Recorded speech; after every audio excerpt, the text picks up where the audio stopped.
Hello students, welcome to prep IAS. मेरा नाम है मयूरी भागवानी। आज हम डिस्कस कर रहे हैं इंटरनेशनल रिलेशंस के प्रीवियस ईयर क्वेश्चंस को। यूपीएससी सिविल सर्विसेज एग्जाम्स में मेंस में आए हुए लास्ट 5 इयर्स के क्वेश्चंस को हम यहाँ पे डिस्कस करने वाले हैं और हम यहाँ पे होलिस्टिकली क्या क्या चीजें कवर करने वाले हैं पहले इसकी बात कर लेते हैं।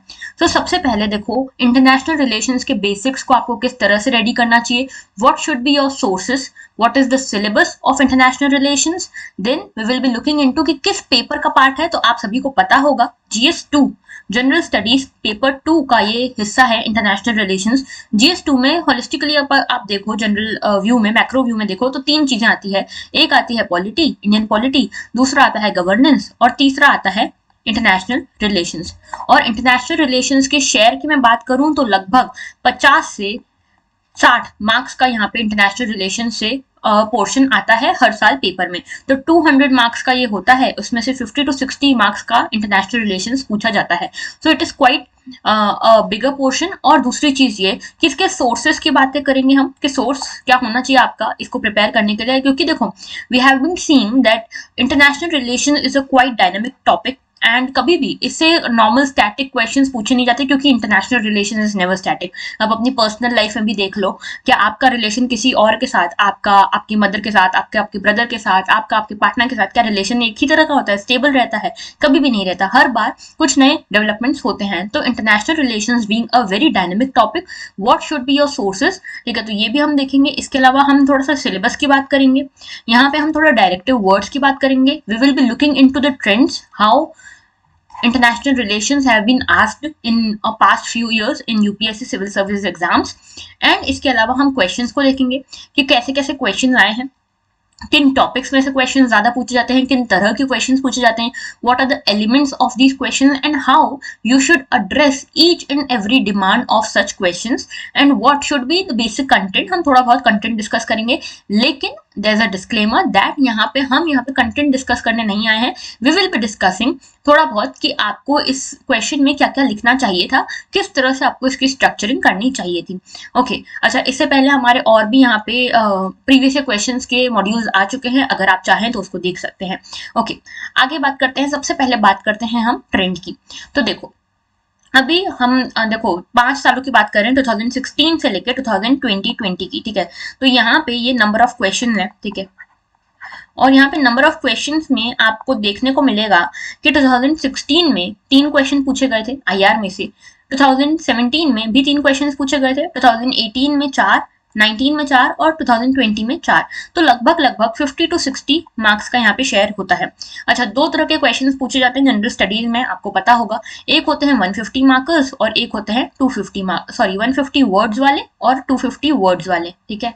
और 150 वर्ड्स वाले जो होते हैं 10 मार्कर रहते हैं और 250 वर्ड्स वाले 15 मार्कर रहते हैं, ठीक है। Depending upon the marks distribution यहाँ पे 50 to 60 मार्क्स का यहाँ पे कवर किया जाता है इंटरनेशनल रिलेशंस के द्वारा। Got it. आगे बात करते हैं। अब देखो, इसके सिलेबस को बात करते हैं। सिलेबस की अगर हम बात करें तो सबसे पहले अगर आपको इंटरनेशनल रिलेशन समझने हैं तो इंटरनेशनल रिलेशंस कैसे, इंडिया के relations with respect to other countries, जैसे कि इंडिया के अपने नेबरहुड के साथ रिलेशंस कैसे हैं। नेबरहुड की जब मैं बात करती हूँ तो नेबरहुड में कौन कौन आता है? सबसे पहले देखो आता है पाकिस्तान, अफगानिस्तान, ठीक है, चाइना, नेपाल, भूटान, बांग्लादेश, ओके, उसके अलावा श्रीलंका, म्यांमार, ये सब जो हैं ये सब आते हैं इंडिया के नेबर्स में, जो डायरेक्ट नेबर्स हो गए, ठीक है। इनकी हम बात कर रहे हैं। जैसे सेंट्रल एशिया को भी आप मान सकते हो एक तरह से नेबर्स, ठीक है। तो ये जो है ये सारे साउथ ईस्ट एशिया जो है, ठीक है, साउथ ईस्ट एशिया को भी आप मान सकते हो नेबर्स में, जिसमें लाओस, कंबोडिया, थाईलैंड ये सब आता है, ये सब भी नेबर्स में आप काउंट कर सकते हो। इसके अलावा बायलैटरल रिलेशंस कैसे हैं? बायलैटरल यानी कि दो तरफा, दो पक्षीय बोलते हैं ना, हिंदी में बोलते हैं द्विपक्षीय, यानी कि 2 पक्ष हैं, इसमें 2 पार्टीज हैं, 2 नेशंस इन्वॉल्व हैं, एक इंडिया और एक कोई भी दूसरा नेशन, फॉर एग्जांपल यूएस। तो इंडिया और यूएस के रिलेशंस यहाँ पे बात करेंगे, ठीक है। इंडिया और बाकी जितने भी कंट्रीज हैं उनके रिलेशंस की बात करेंगे। रीजनल रिलेशंस की रीजनल ग्रुपिंग की बात करेंगे। फॉर फॉर एग्जाम्पल सार्क की बात करेंगे हम यहाँ पे, ठीक है, बिम्स्टेक की बात करेंगे। अच्छा, एक चीज मैं और यहाँ पे बता दूं आपको, आपको थोड़ा बहुत इंटरनेशनल रिलेशंस का अगर आइडिया होगा ना, तो आपको ये जो वीडियो है वो ज्यादा समझ में भी आएगा, क्योंकि सार्क, बिम्स्टेक ऐसी चीजों से आप थोड़ा सा आपको अवेयर होना चाहिए, ठीक है। और अभी जो हमारा द हिंदू एनालिसिस हम करते हैं हर दिन, तो उसमें भी हम कोशिश करते हैं इंटरनेशनल रिलेशंस की न्यूज हम हर दिन ले सकें, क्योंकि it is very dynamic, okay. और यहाँ पे हर दिन डेवलपमेंट होता है। अभी एक नई बॉडी आई है जिसको, या नई आप ऑर्गेनाइजेशन समझ सकते हो, ऑकस, ऑस्ट्रेलिया, यूके, यूएस, इन तीनों की ऑर्गेनाइजेशन है, ठीक है। तो यहाँ पे हर दिन डेवलपमेंट होता है, हर दिन ग्रुपिंग्स बनती है, हर दिन ग्रुपिंग्स टूटती भी हैं, ठीक है। तो रीजनल ग्रुपिंग्स की बात करेंगे, ग्लोबल ग्रुपिंग्स की बात करेंगे, फॉर एग्जांपल यूएन हो गया, ठीक है, फॉर एग्जांपल हो गया G20, फॉर एग्जांपल यूएनएससी हो गया, ये सारे जो है ये ग्लोबल ग्रुपिंग है। इसके अलावा एग्रीमेंट्स की बात करेंगे। आज वाले हमारा जो अभी हम जो वीडियो ले रहे हैं, इसमें हम कुछ क्वेश्चंस की भी बात करेंगे, जिसमें अभी हम देखना आप आगे अशगाबाद एग्रीमेंट की बात करेंगे। तो इस तरह के कई सारे एग्रीमेंट्स भी हैं, ठीक है। इसके बाद ऐसी चीजें जो अफेक्ट करती हैं इंडिया को इंटरेस्ट को, तो इंडिया के ऐसे इंटरेस्ट जैसे कि देखो, फॉरेन पॉलिसी की जब हम बात करते हैं ना, तो फॉरेन पॉलिसी में मैं हमेशा एक कोड बोलती हूँ जो मैंने भी कहीं पढ़ा था, कि फॉरेन पॉलिसी में there are no permanent friends and there are no permanent force. कोई भी परमानेंट आपका फ्रेंड नहीं है, कोई भी परमानेंट आपका एनिमी नहीं है। आप सोच रहे हो यूएस मेरा साथ देता है तो यूएस हमेशा आपका साथ देगा या हमेशा से आपका साथ दे रहा है, ऐसा नहीं है, ठीक है। Everything depends on the interest of the country, ठीक है। What is permanent is national interest. तो यहाँ पे सिर्फ नेशनल इंटरेस्ट हमारा परमानेंट होता है, तो इसीलिए यहाँ पे इंडिया के इंटरेस्ट को देखते हुए किस तरह से फॉरेन पॉलिसी हमको मोल्ड करनी चाहिए, क्या उसमें मोल्ड दिख रहे हैं, ठीक है, क्या हमको अलग अलग रिलेशंस देखने को मिल रहे हैं, ये सब चीजें हम यहाँ पे देखेंगे। इसके अलावा पॉलिसीज क्या है, ठीक है, policies and politics of the developed and developing countries on India's interest and Indian diaspora. देखो, इंडिया के इंटरेस्ट की बात करें हम, इंडिया के इंटरेस्ट पे जो डेवलप्ड या डेवलपिंग कंट्रीज हैं, इनकी पॉलिसीज का क्या इम्पैक्ट पड़ता है। फॉर एग्जांपल मैं आपको बताती हूँ, अभी जैसे हम बात करें, इससे कुछ दिन पहले COP26 खत्म हुआ है। COP26 में जो डेवलपिंग कंट्रीज थी, उन्होंने एक यहाँ पे पॉलिसी की बात की जिसका नाम था क्लाइमेट जस्टिस। क्लाइमेट जस्टिस को आप एक पॉलिसी, एक डायलॉग समझ सकते हो। इसमें डेवलपिंग कंट्रीज ने बोला कि जो डेवलप्ड कंट्रीज हैं उनको हमें कुछ फंड्स देने चाहिए, जिससे कि हम यहाँ पे क्लाइमेट रिजिलियंट बन सकें, क्लाइमेट चेंज को हम अडॉप्ट कर सकें, ठीक है। तो ये डेवलपिंग कंट्रीज का टेक था, ठीक है, डेवलपिंग कंट्रीज का कहना था। इसीलिए यहाँ पे इंडिया का इंटरेस्ट यहाँ पे था, ठीक है, क्योंकि India is also one of the developing countries, तो इंडिया का इंटरेस्ट यहाँ पे था कि क्लाइमेट जस्टिस होना चाहिए, फंडिंग हमको मिलनी चाहिए। इनफैक्ट इंडिया ने ये भी कहा कि आप $1 ट्रिलियन की यहाँ पे फंडिंग दीजिए डेवलप्ड कंट्रीज को, ठीक है। तो ये एक ये हो गई क्या, पॉलिसी हो गई डेवलपिंग कंट्रीज की, जिसपे इंडिया का इंटरेस्ट क्या था कि इंडिया को भी यहाँ पे फंडिंग मिलेगी और इंडिया को भी हेल्प मिलेगी अपने क्लाइमेट रिजिलिएंट इंफ्रास्ट्रक्चर को डेवलप करने के लिए, क्लाइमेट चेंज को अडॉप्ट करने के लिए, ठीक है, क्लाइमेट चेंज को मिटिगेट करने के लिए, ये सब चीजों के लिए इंडिया का इंटरेस्ट यहाँ पे सर्व हो रहा था। वैसे ही अगर हम बात करें, इसी एग्जाम्पल को लेते हैं, COP26 के ही एग्जाम्पल को लेते हैं और हम बात करते हैं डेवलप्ड कंट्रीज की पॉलिसी की। तो डेवलप्ड कंट्रीज जो थे, पॉलिसी एज इन आप यहाँ पे समझ सकते हो इनका क्या टेक था, क्या इनकी तरफ से डिमांड थी। तो डेवलप्ड कंट्रीज चाहती थी नेट जीरो एमिशन को यहाँ पे कमिटमेंट हो सके, ठीक है, नेट जीरो एमिशन की कमिटमेंट हो सके। तो यहाँ पे नेट जीरो एमिशन का कमिटमेंट डेवलप्ड कंट्रीज चाहती थी कि सभी लोग करें, सिर्फ डेवलप्ड वर्ल्ड ना करे, सभी लोग करें। तो इसका क्या इम्पैक्ट पड़ता है इंडिया पे, तो इंडिया का जो इंडस्ट्रीज है आज भी काफी ज्यादा कोल और फॉसिल फ्यूल्स पर डिपेंड करती है। तो यहाँ पे इंडिया अगर नेट जीरो एमिशन का कमिटमेंट जल्दी कर देता है या फिर नेट जीरो एमिशन के ऊपर बहुत ज्यादा उसके ऊपर प्रेशर पड़ता है, तो इंडिया का डेवलपमेंट भी तो यहाँ पे इन्फ्लुएंस होगा, इंडिया के डेवलपमेंट पे भी तो इफेक्ट पड़ेगा। क्यों? क्योंकि कोल और फॉसिल फ्यूल्स को बंद करने की आप बात कर रहे हो। तो ये तो एक मैंने एनवायरमेंट पर्सपेक्टिव बताया। वैसे ही आप देख सकते हो अगर हम इंटरनेशनल रिलेशंस की बात करते हैं, तो जैसे कि मैं आपको एक एग्जांपल देती हूँ, काटसा एक्ट के बारे में आपने सुना होगा। काटसा एक्ट बेसिकली एक यूएस का एक एक्ट है, 2017 का ये एक्ट है। ये एक्ट ये बोलता है कि जो भी कंट्रीज नॉर्थ कोरिया, ईरान और रशिया, इनसे कोई भी डिफेंस इक्विपमेंट प्रोक्योर करेगी या फिर इनके साथ बहुत ज्यादा घुलेगी मिलेगी, कोई भी इंटेलिजेंस इंफॉर्मेशन वाली चीजों को एक्सचेंज करेगी, तो उसके ऊपर यूएस जो है वो सैंक्शंस लगा देगा। ये चीज कहता है काटसा एक्ट। अब ये काटसा एक्ट का अभी आपको, अगर आप द हिंदू को या इंडियन एक्सप्रेस को किसी को भी फॉलो कर रहे हो, तो आपको पता होगा कि इंडिया ने अभी अभी रशिया से S-400 यहाँ पे एयर डिफेंस सिस्टम खरीदा है, ठीक है। अब ये क्या खरीदा है, डिफेंस इक्विपमेंट खरीदा है। तो कोई और कंट्री होती तो अभी तक काटसा का यहाँ पे इसके ऊपर इम्पैक्ट हो चुका होता, काटसा के अंतर्गत यूएस इसके ऊपर सैंक्शंस लगा चुका होता। लेकिन क्योंकि इंडिया यहाँ पे इन्वॉल्व है, इंडिया और यूएस की अभी अच्छी बन रही है, दोनों के इंटरेस्ट यहाँ पे सर्व हो रहे हैं एक दूसरे से रिलेशनशिप मेंटेन करके, तो यहाँ पे काटसा इसीलिए अभी तक इंडिया के ऊपर नहीं लगा है, कोई भी सैंक्शन अभी तक इंडिया के ऊपर यूएस ने नहीं लगाए हैं। तो ये होता है यहाँ पे, समझ रहे हो, ये काटसा एक पॉलिसी है जो डेवलप्ड कंट्री यूएस की है। इसका क्या इम्पैक्ट हो सकता है, देखो अगर हम इंटरनेशनल रिलेशंस की बात करें, अगर इंडिया और यूएस के रिलेशंस की बात करें, अगर वो अच्छे नहीं होते, या फिर देखो अभी भी प्रोबेबिलिटी है कि नहीं लगना चाहिए काटसा के अंतर्गत सैंक्शंस, लेकिन आगे पता नहीं क्या हो, ठीक है। अगर ट्रंप होते तो अभी तक तो सैंक्शंस लग चुके होते। तो ये बात है कि काटसा जैसी जो भी पॉलिसीज हैं डेवलप्ड कंट्रीज की, उनका क्या इम्पैक्ट पड़ता है इंडिया के ऊपर। देखो अब काटसा है तो इसलिए इंडिया थोड़ा डरता भी है रशिया से यहाँ पे प्रॉपरली इक्विपमेंट्स लेने में, डिफेंस इक्विपमेंट्स लेने में। इंडिया का इंटरेस्ट ईरान में भी बहुत फंसा हुआ है, तो ईरान के साथ भी हम खुलकर यहाँ पे अपने रिलेशंस नहीं निभा पा रहे हैं because of काटसा act, because of US, ठीक है। तो ये सारी चीजें होती कि अलग अलग कंट्रीज की पॉलिसीज किस तरह से इंडिया के इंटरेस्ट को अफेक्ट कर रही है, ये भी चीजें हमको यहाँ पे पढ़नी है, समझ गए। देन इंपॉर्टेंट, अच्छा एक और है इंडिया डायस्पोरा। डायस्पोरा क्या होता है, डायस्पोरा का मतलब होता है, एक सेकंड मैं इसको क्लियर कर लेती हूँ पहले। तो देखो डायस्पोरा का मतलब क्या होता है कि कोई भी इंडियन या फिर इंडियन ओरिजिन का पर्सन जो बाहर रह रहा है, ठीक है, बाहर रहने वाले इंडियन ओरिजिन के लोग या फिर इंडिया के लोग, उसको हम डायस्पोरा कहते हैं। मतलब कि या तो वो इंडिया के सिटीजन हो और बाहर जाके कुछ समय के लिए रह रहे हो, जैसे कि अगर सपोज करो मैंने यहाँ पे अच्छी खासी इंजीनियरिंग करके जॉब वगैरह कर ली और उसके बाद मुझे बाहर अपॉर्चुनिटी मिलती है, फॉर एग्जाम्पल मैं यूएस में जाती हूँ एज एन आईटी और सॉफ्टवेयर इंजीनियर, तो यहाँ पे मैं क्या हो गई, इंडिया का डायस्पोरा हो गई, ठीक है। अगर मान लो कि मैं यूएस में सेटल्ड हूँ लेकिन मेरे पेरेंट्स, मेरे ग्रैंड पेरेंट्स जो थे वो इंडिया से थे, तो भी मैं इंडिया का यहाँ पे डायस्पोरा हो गई, समझ गए। तो इंडिया का डायस्पोरा मैं आपको एक बता देती हूँ, 25 मिलियन लोगों का, 25 मिलियन की इंडिया डायस्पोरा कम्युनिटी है। इंडियन डायस्पोरा कम्युनिटी 25 मिलियन लोगों की है, समझ रहे हो, इतनी बड़ी इंडिया की डायस्पोरा कम्युनिटी है। तो इसका क्या इम्पैक्ट होता है, क्या कॉन्सिक्वेंसेज होते हैं, किस तरह से ये रोल निभाती है इंडिया के लिए, किस तरह से ये रोल निभाती है उस कंट्री के लिए जहां पे ये एग्जिस्ट करे, ये सारी चीजें देखेंगे। इसके अलावा यहाँ पे इंपॉर्टेंट इंटरनेशनल इंस्टीट्यूशन आपको पढ़ने हैं, एजेंसीज पढ़नी है, फोरा पढ़ने हैं, इनके स्ट्रक्चर, इनके मैंडेट। तो देखो जब आप इंटरनेशनल इंस्टीट्यूशंस पढ़ते हो, फॉर एग्जांपल आपने यूएन पढ़ा, फॉर एग्जांपल आपने डब्ल्यूटीओ पढ़ा, यानी कि वर्ल्ड ट्रेड ऑर्गेनाइजेशन पढ़ा, ये सारी जो ऑर्गेनाइजेशन है इसको आपको कैसे पढ़ना है। सबसे पहले आपको पता होना चाहिए इसका मैंडेट क्या है, क्यों बनाई गई है, क्या जरूरत थी बनाने की। दूसरी चीज इनका स्ट्रक्चर क्या है, कंपोजिशन क्या है, कैसे क्या मेंबरशिप होती है, ये सब चीजें आपको पता होनी चाहिए। इसके अलावा इनके अगर कोई पार्ट्स हैं, सब पार्ट्स हैं, जैसे यूएन की कितनी सारी और भी एजेंसीज है, ये आपको पता होना चाहिए। फिर अभी कैसे काम कर रही है, इसका रेलेवेंस क्या चल रहा है, ठीक है, ये आपको पता होना चाहिए। इससे रिलेटेड इश्यूज क्या है, ठीक है, कंसर्न्स क्या है, ये आपको पता होना चाहिए। फिर आगे क्या वे फॉरवर्ड हो सकता है, और एक चीज कि इनको आपको इंडिया के इंटरेस्ट से लिंक करके भी पढ़ना है। तो ये मैंने आपको होलिस्टिकली बताया कि सिलेबस तो ये आपका है, लेकिन आप इसको पढ़ोगे कैसे, क्या क्या डायमेंशंस आपको अपने दिमाग में रखने हैं while studying international relations. Alright, चलो ठीक है, आगे बात करते हैं सोर्सेस की।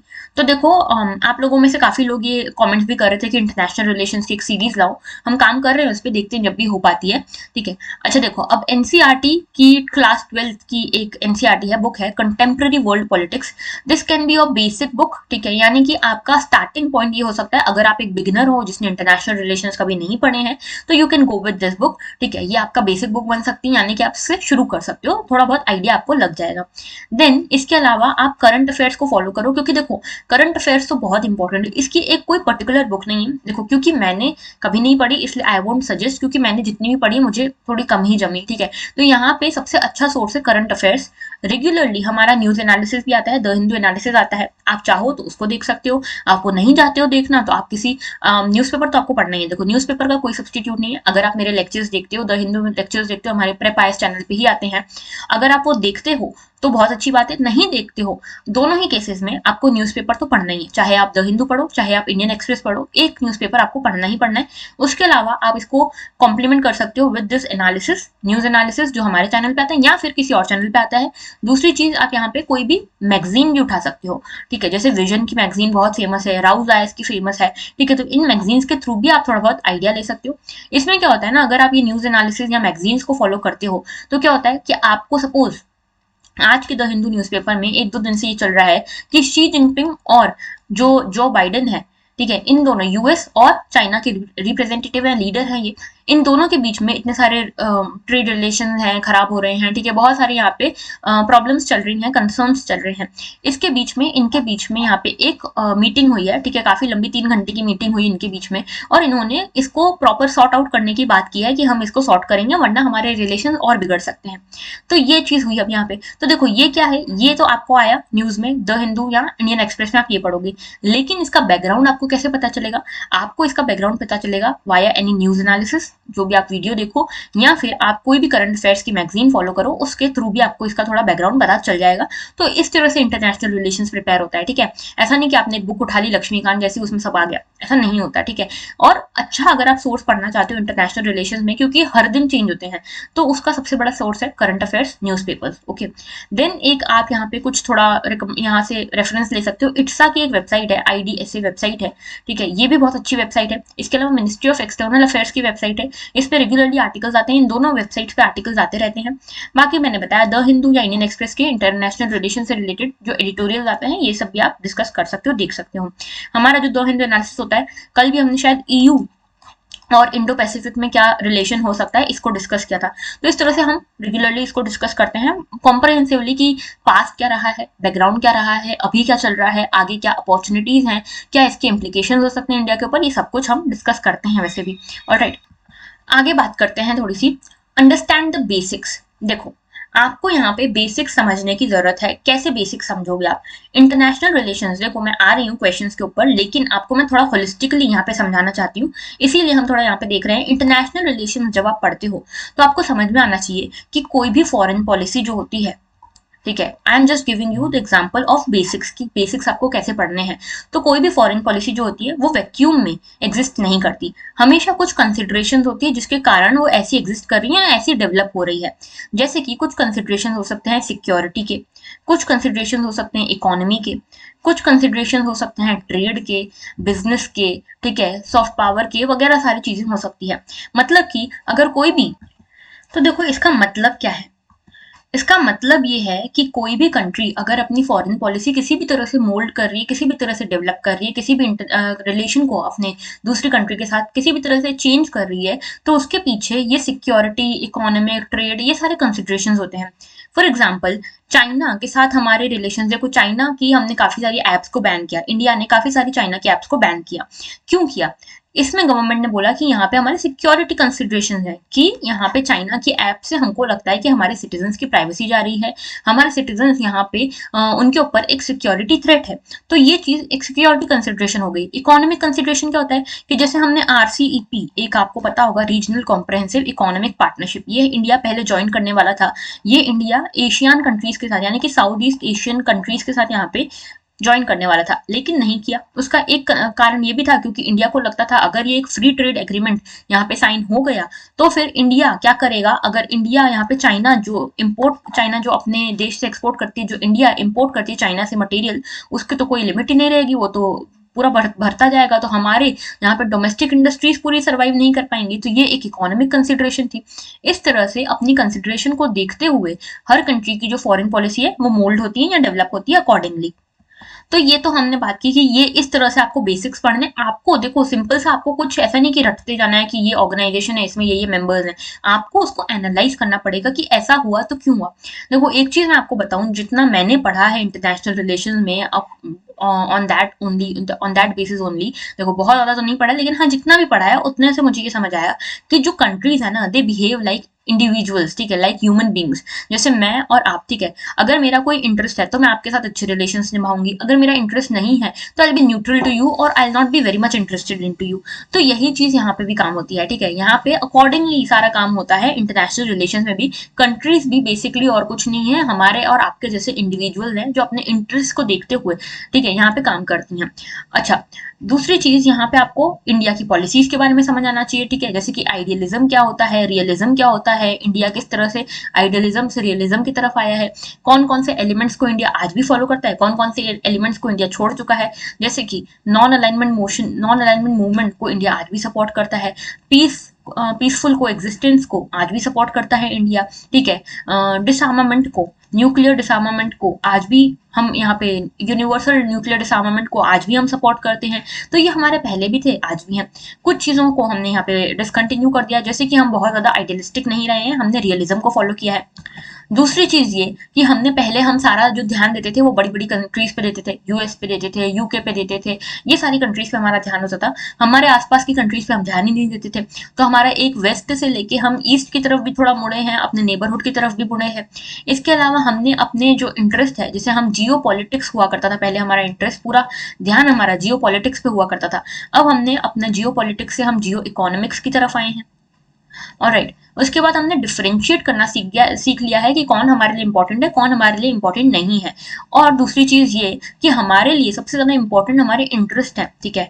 यहाँ पे हम अगर प्रिंसिपल्स को लेकर चलेंगे साथ में, बिल्कुल प्रिंसिपल्स पे ही अगर हम सारा काम करेंगे, अपने इंटरेस्ट को बिल्कुल छोड़ देंगे, प्रैक्टिकलिटी को, रियलिस्टिक जो चीजें होती है उनको छोड़ के अगर हम काम करेंगे तो हम यहाँ पे नुकसान में रहेंगे। ये हमने ओवर द टाइम सीखा है इन are international relations, in are foreign policy, ठीक है। तो ये आपको बेसिक्स थोड़ा बहुत पता होना चाहिए। अच्छा, बेसिक्स में आपको थोड़ी बहुत पॉलिसीज भी पता होनी चाहिए, जैसे कि लुक ईस्ट पॉलिसी क्या है, एक्ट ईस्ट पॉलिसी क्या है, गुजराल डॉक्ट्रिन क्या है, नेहरू का पंचशील डॉक्ट्रिन क्या था, इसके अलावा चाइना की स्ट्रिंग ऑफ पर्ल्स क्या है, ठीक है। ये सब मतलब ये आपको डरना नहीं है, ये सारे नाम सुन के डरना नहीं है, ये मैं सिर्फ आपको बता रही हूँ कि जब आप पढ़ते हो ना तो आपको इस डेप्थ में जाके थोड़ा सा पढ़ना है। आपको एक्सपर्टीज नहीं चाहिए इसमें, लेकिन आपको जनरल व्यू होना चाहिए कि अगर आपके सामने क्वेश्चन आ जाता है कि स्ट्रिंग ऑफ पर्ल्स क्या है भाई और किस तरह से इंडिया को इम्पैक्ट करी, तो आपको पता तो हो स्ट्रिंग ऑफ पर्ल्स है क्या, नाम से पता लगा पाओगे क्या। अगर आपको सपोज की इंटरनेशनल रिलेशन का कोई आइडिया नहीं है, आप बता पाओगे स्ट्रिंग ऑफ पर्ल्स क्या है।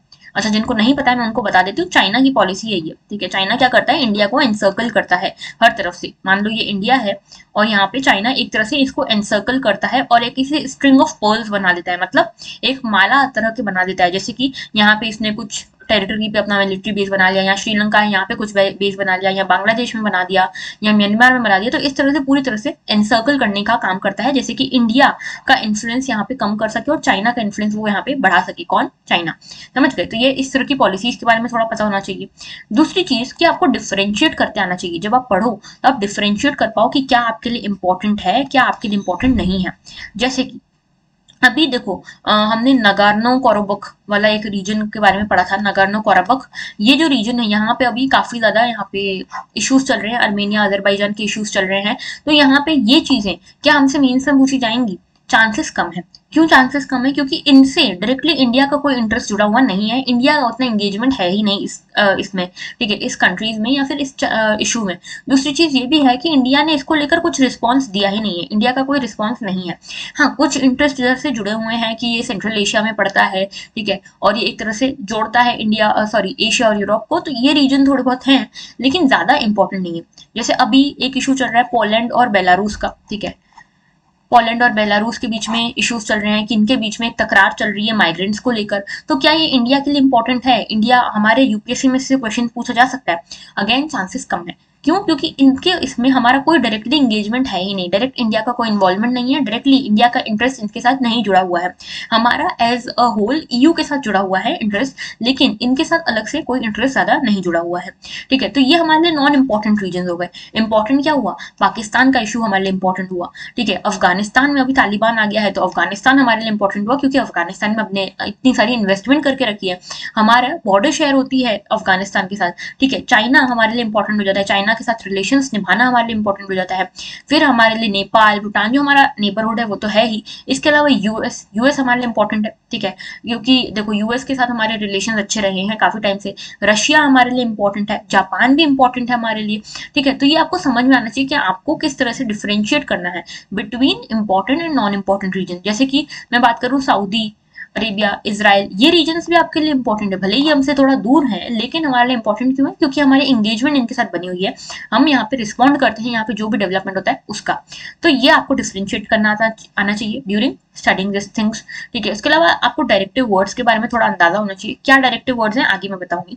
इसके अलावा देखो क्वेश्चंस में कैसे पूछ सकते हैं, रिलेशंस आपसे पूछ सकते हैं कि ये पॉलिसी जो है या ये जो भी डेवलपमेंट हुआ है इसके कॉन्सिक्वेंसेस क्या हो सकते हैं, इम्प्लीकेशंस क्या हो सकते हैं ओवर इंडिया, ठीक है। इसके अलावा थोड़ा बैकग्राउंड आपसे पूछ सकते हैं कि ये जो चीज हो रही है इसके बैकग्राउंड से आपको कनेक्ट करने को बोल सकते हैं। इसके अलावा कई सारे सेक्टर्स होते हैं बायलैटरल रिलेशनशिप्स के, जैसे कि मैंने आपको बताया इकोनॉमिक कंसिडरेशन होते हैं, सिक्योरिटी कंसिडरेशन होते हैं, एनर्जी के लिए यहाँ पे रिलेशनशिप्स बनाए जाते हैं, कल्चर बेस्ड पे रिलेशनशिप्स बनाए जाते हैं। तो बहुत सारे सेक्टर्स होते हैं, इन सभी को आपको होलिस्टिकली कवर करना है while studying any bilateral relationships. Okay, इसके अलावा ऑर्गेनाइजेशंस को आपको कैसे पढ़ना है ये मैं आपको बता चुकी हूँ। उसके साथ बेसिक्स और करंट्स दोनों को पढ़ना है, करंट अफेयर्स और बेसिक्स दोनों को पढ़ना है। जो बेसिक्स हैं, जैसे कि मैं आपको बेसिक्स में बताती हूँ, जैसे कि आप देखो इंडिया और नेपाल को अगर आप पढ़ते हो, ठीक है, इंडिया और नेपाल या इंडिया और भूटान को आप पढ़ते हो, तो इसमें बेसिक्स क्या है कि ये भाई साथ में जुड़े हुए कंट्रीज है, ठीक है। उसके बाद दूसरी चीज, यहाँ पे इंडिया और नेपाल की बात करें तो बॉर्डर्स ओपन है। तीसरी बात, ये एक बफर स्टेट की तरह काम करता है चाइना और इंडिया के बीच में। चौथी चीज ये कि यहाँ पे कुछ इश्यूज है, रिवर्स के इश्यूज हैं, कुछ लैंड बॉर्डर्स के भी डिस्प्यूट्स हैं। तो ये सारी चीजें जो है ये स्टैटिक है, ये आपको पता है। करंट अफेयर्स में इसका क्या डेवलपमेंट हो रहा है ये चीज आपको पता होना चाहिए, ठीक है। जैसे कि अभी लास्ट ईयर की बात है, नेपाल ने बोला कि भाई जो काला पानी है वो हमारी टेरिटरी है, ठीक है। पहले नहीं बोलता था, अब मैप में उसने काला पानी को अपनी टेरिटरी बता दिया है। तो ये सारे इश्यूज आपको करंट और बेसिक्स दोनों को इन्वॉल्व करके पढ़ना है। ओके, तो ये तो हमने बात कर ली पढ़ना कैसे है। अब थोड़ा डायरेक्टिव्स को भी देख लो। डायरेक्टिव वर्ड्स क्या होते हैं? क्वेश्चन में आपसे पूछा जाता है कि या तो आप एक्सप्लेन करो, डिस्कस करो, इलेबोरेट करो, व्हाट, हाउ, कमेंट, एनालाइज, इस तरह से आपसे क्वेश्चंस पूछे जाते हैं, ठीक है। तो एक्सप्लेन का मतलब क्या है? एक्सप्लेन का मतलब है जो भी आपको स्टेटमेंट दिया है या जो भी आपसे क्वेश्चन पूछा है, आपको उसको एक्सप्लेन करना है विद इलस्ट्रेशन, यानी कि विद प्रॉपर एग्जांपल्स, कि आपको क्या लगता है, उसका क्या मीनिंग है, उसके क्या मायने हैं, इंडिया के लिए क्या मायने हैं, ओवरऑल उस इशू के क्या मायने, ये सब चीज आपको उसमें एग्जाम्पल्स के थ्रू बतानी समझानी है। डिस्कस में आपको उसी चीज को थोड़ा और इलेबोरेट करके विद फैक्ट्स एंड फिगर्स समझाना चाहिए, ठीक है।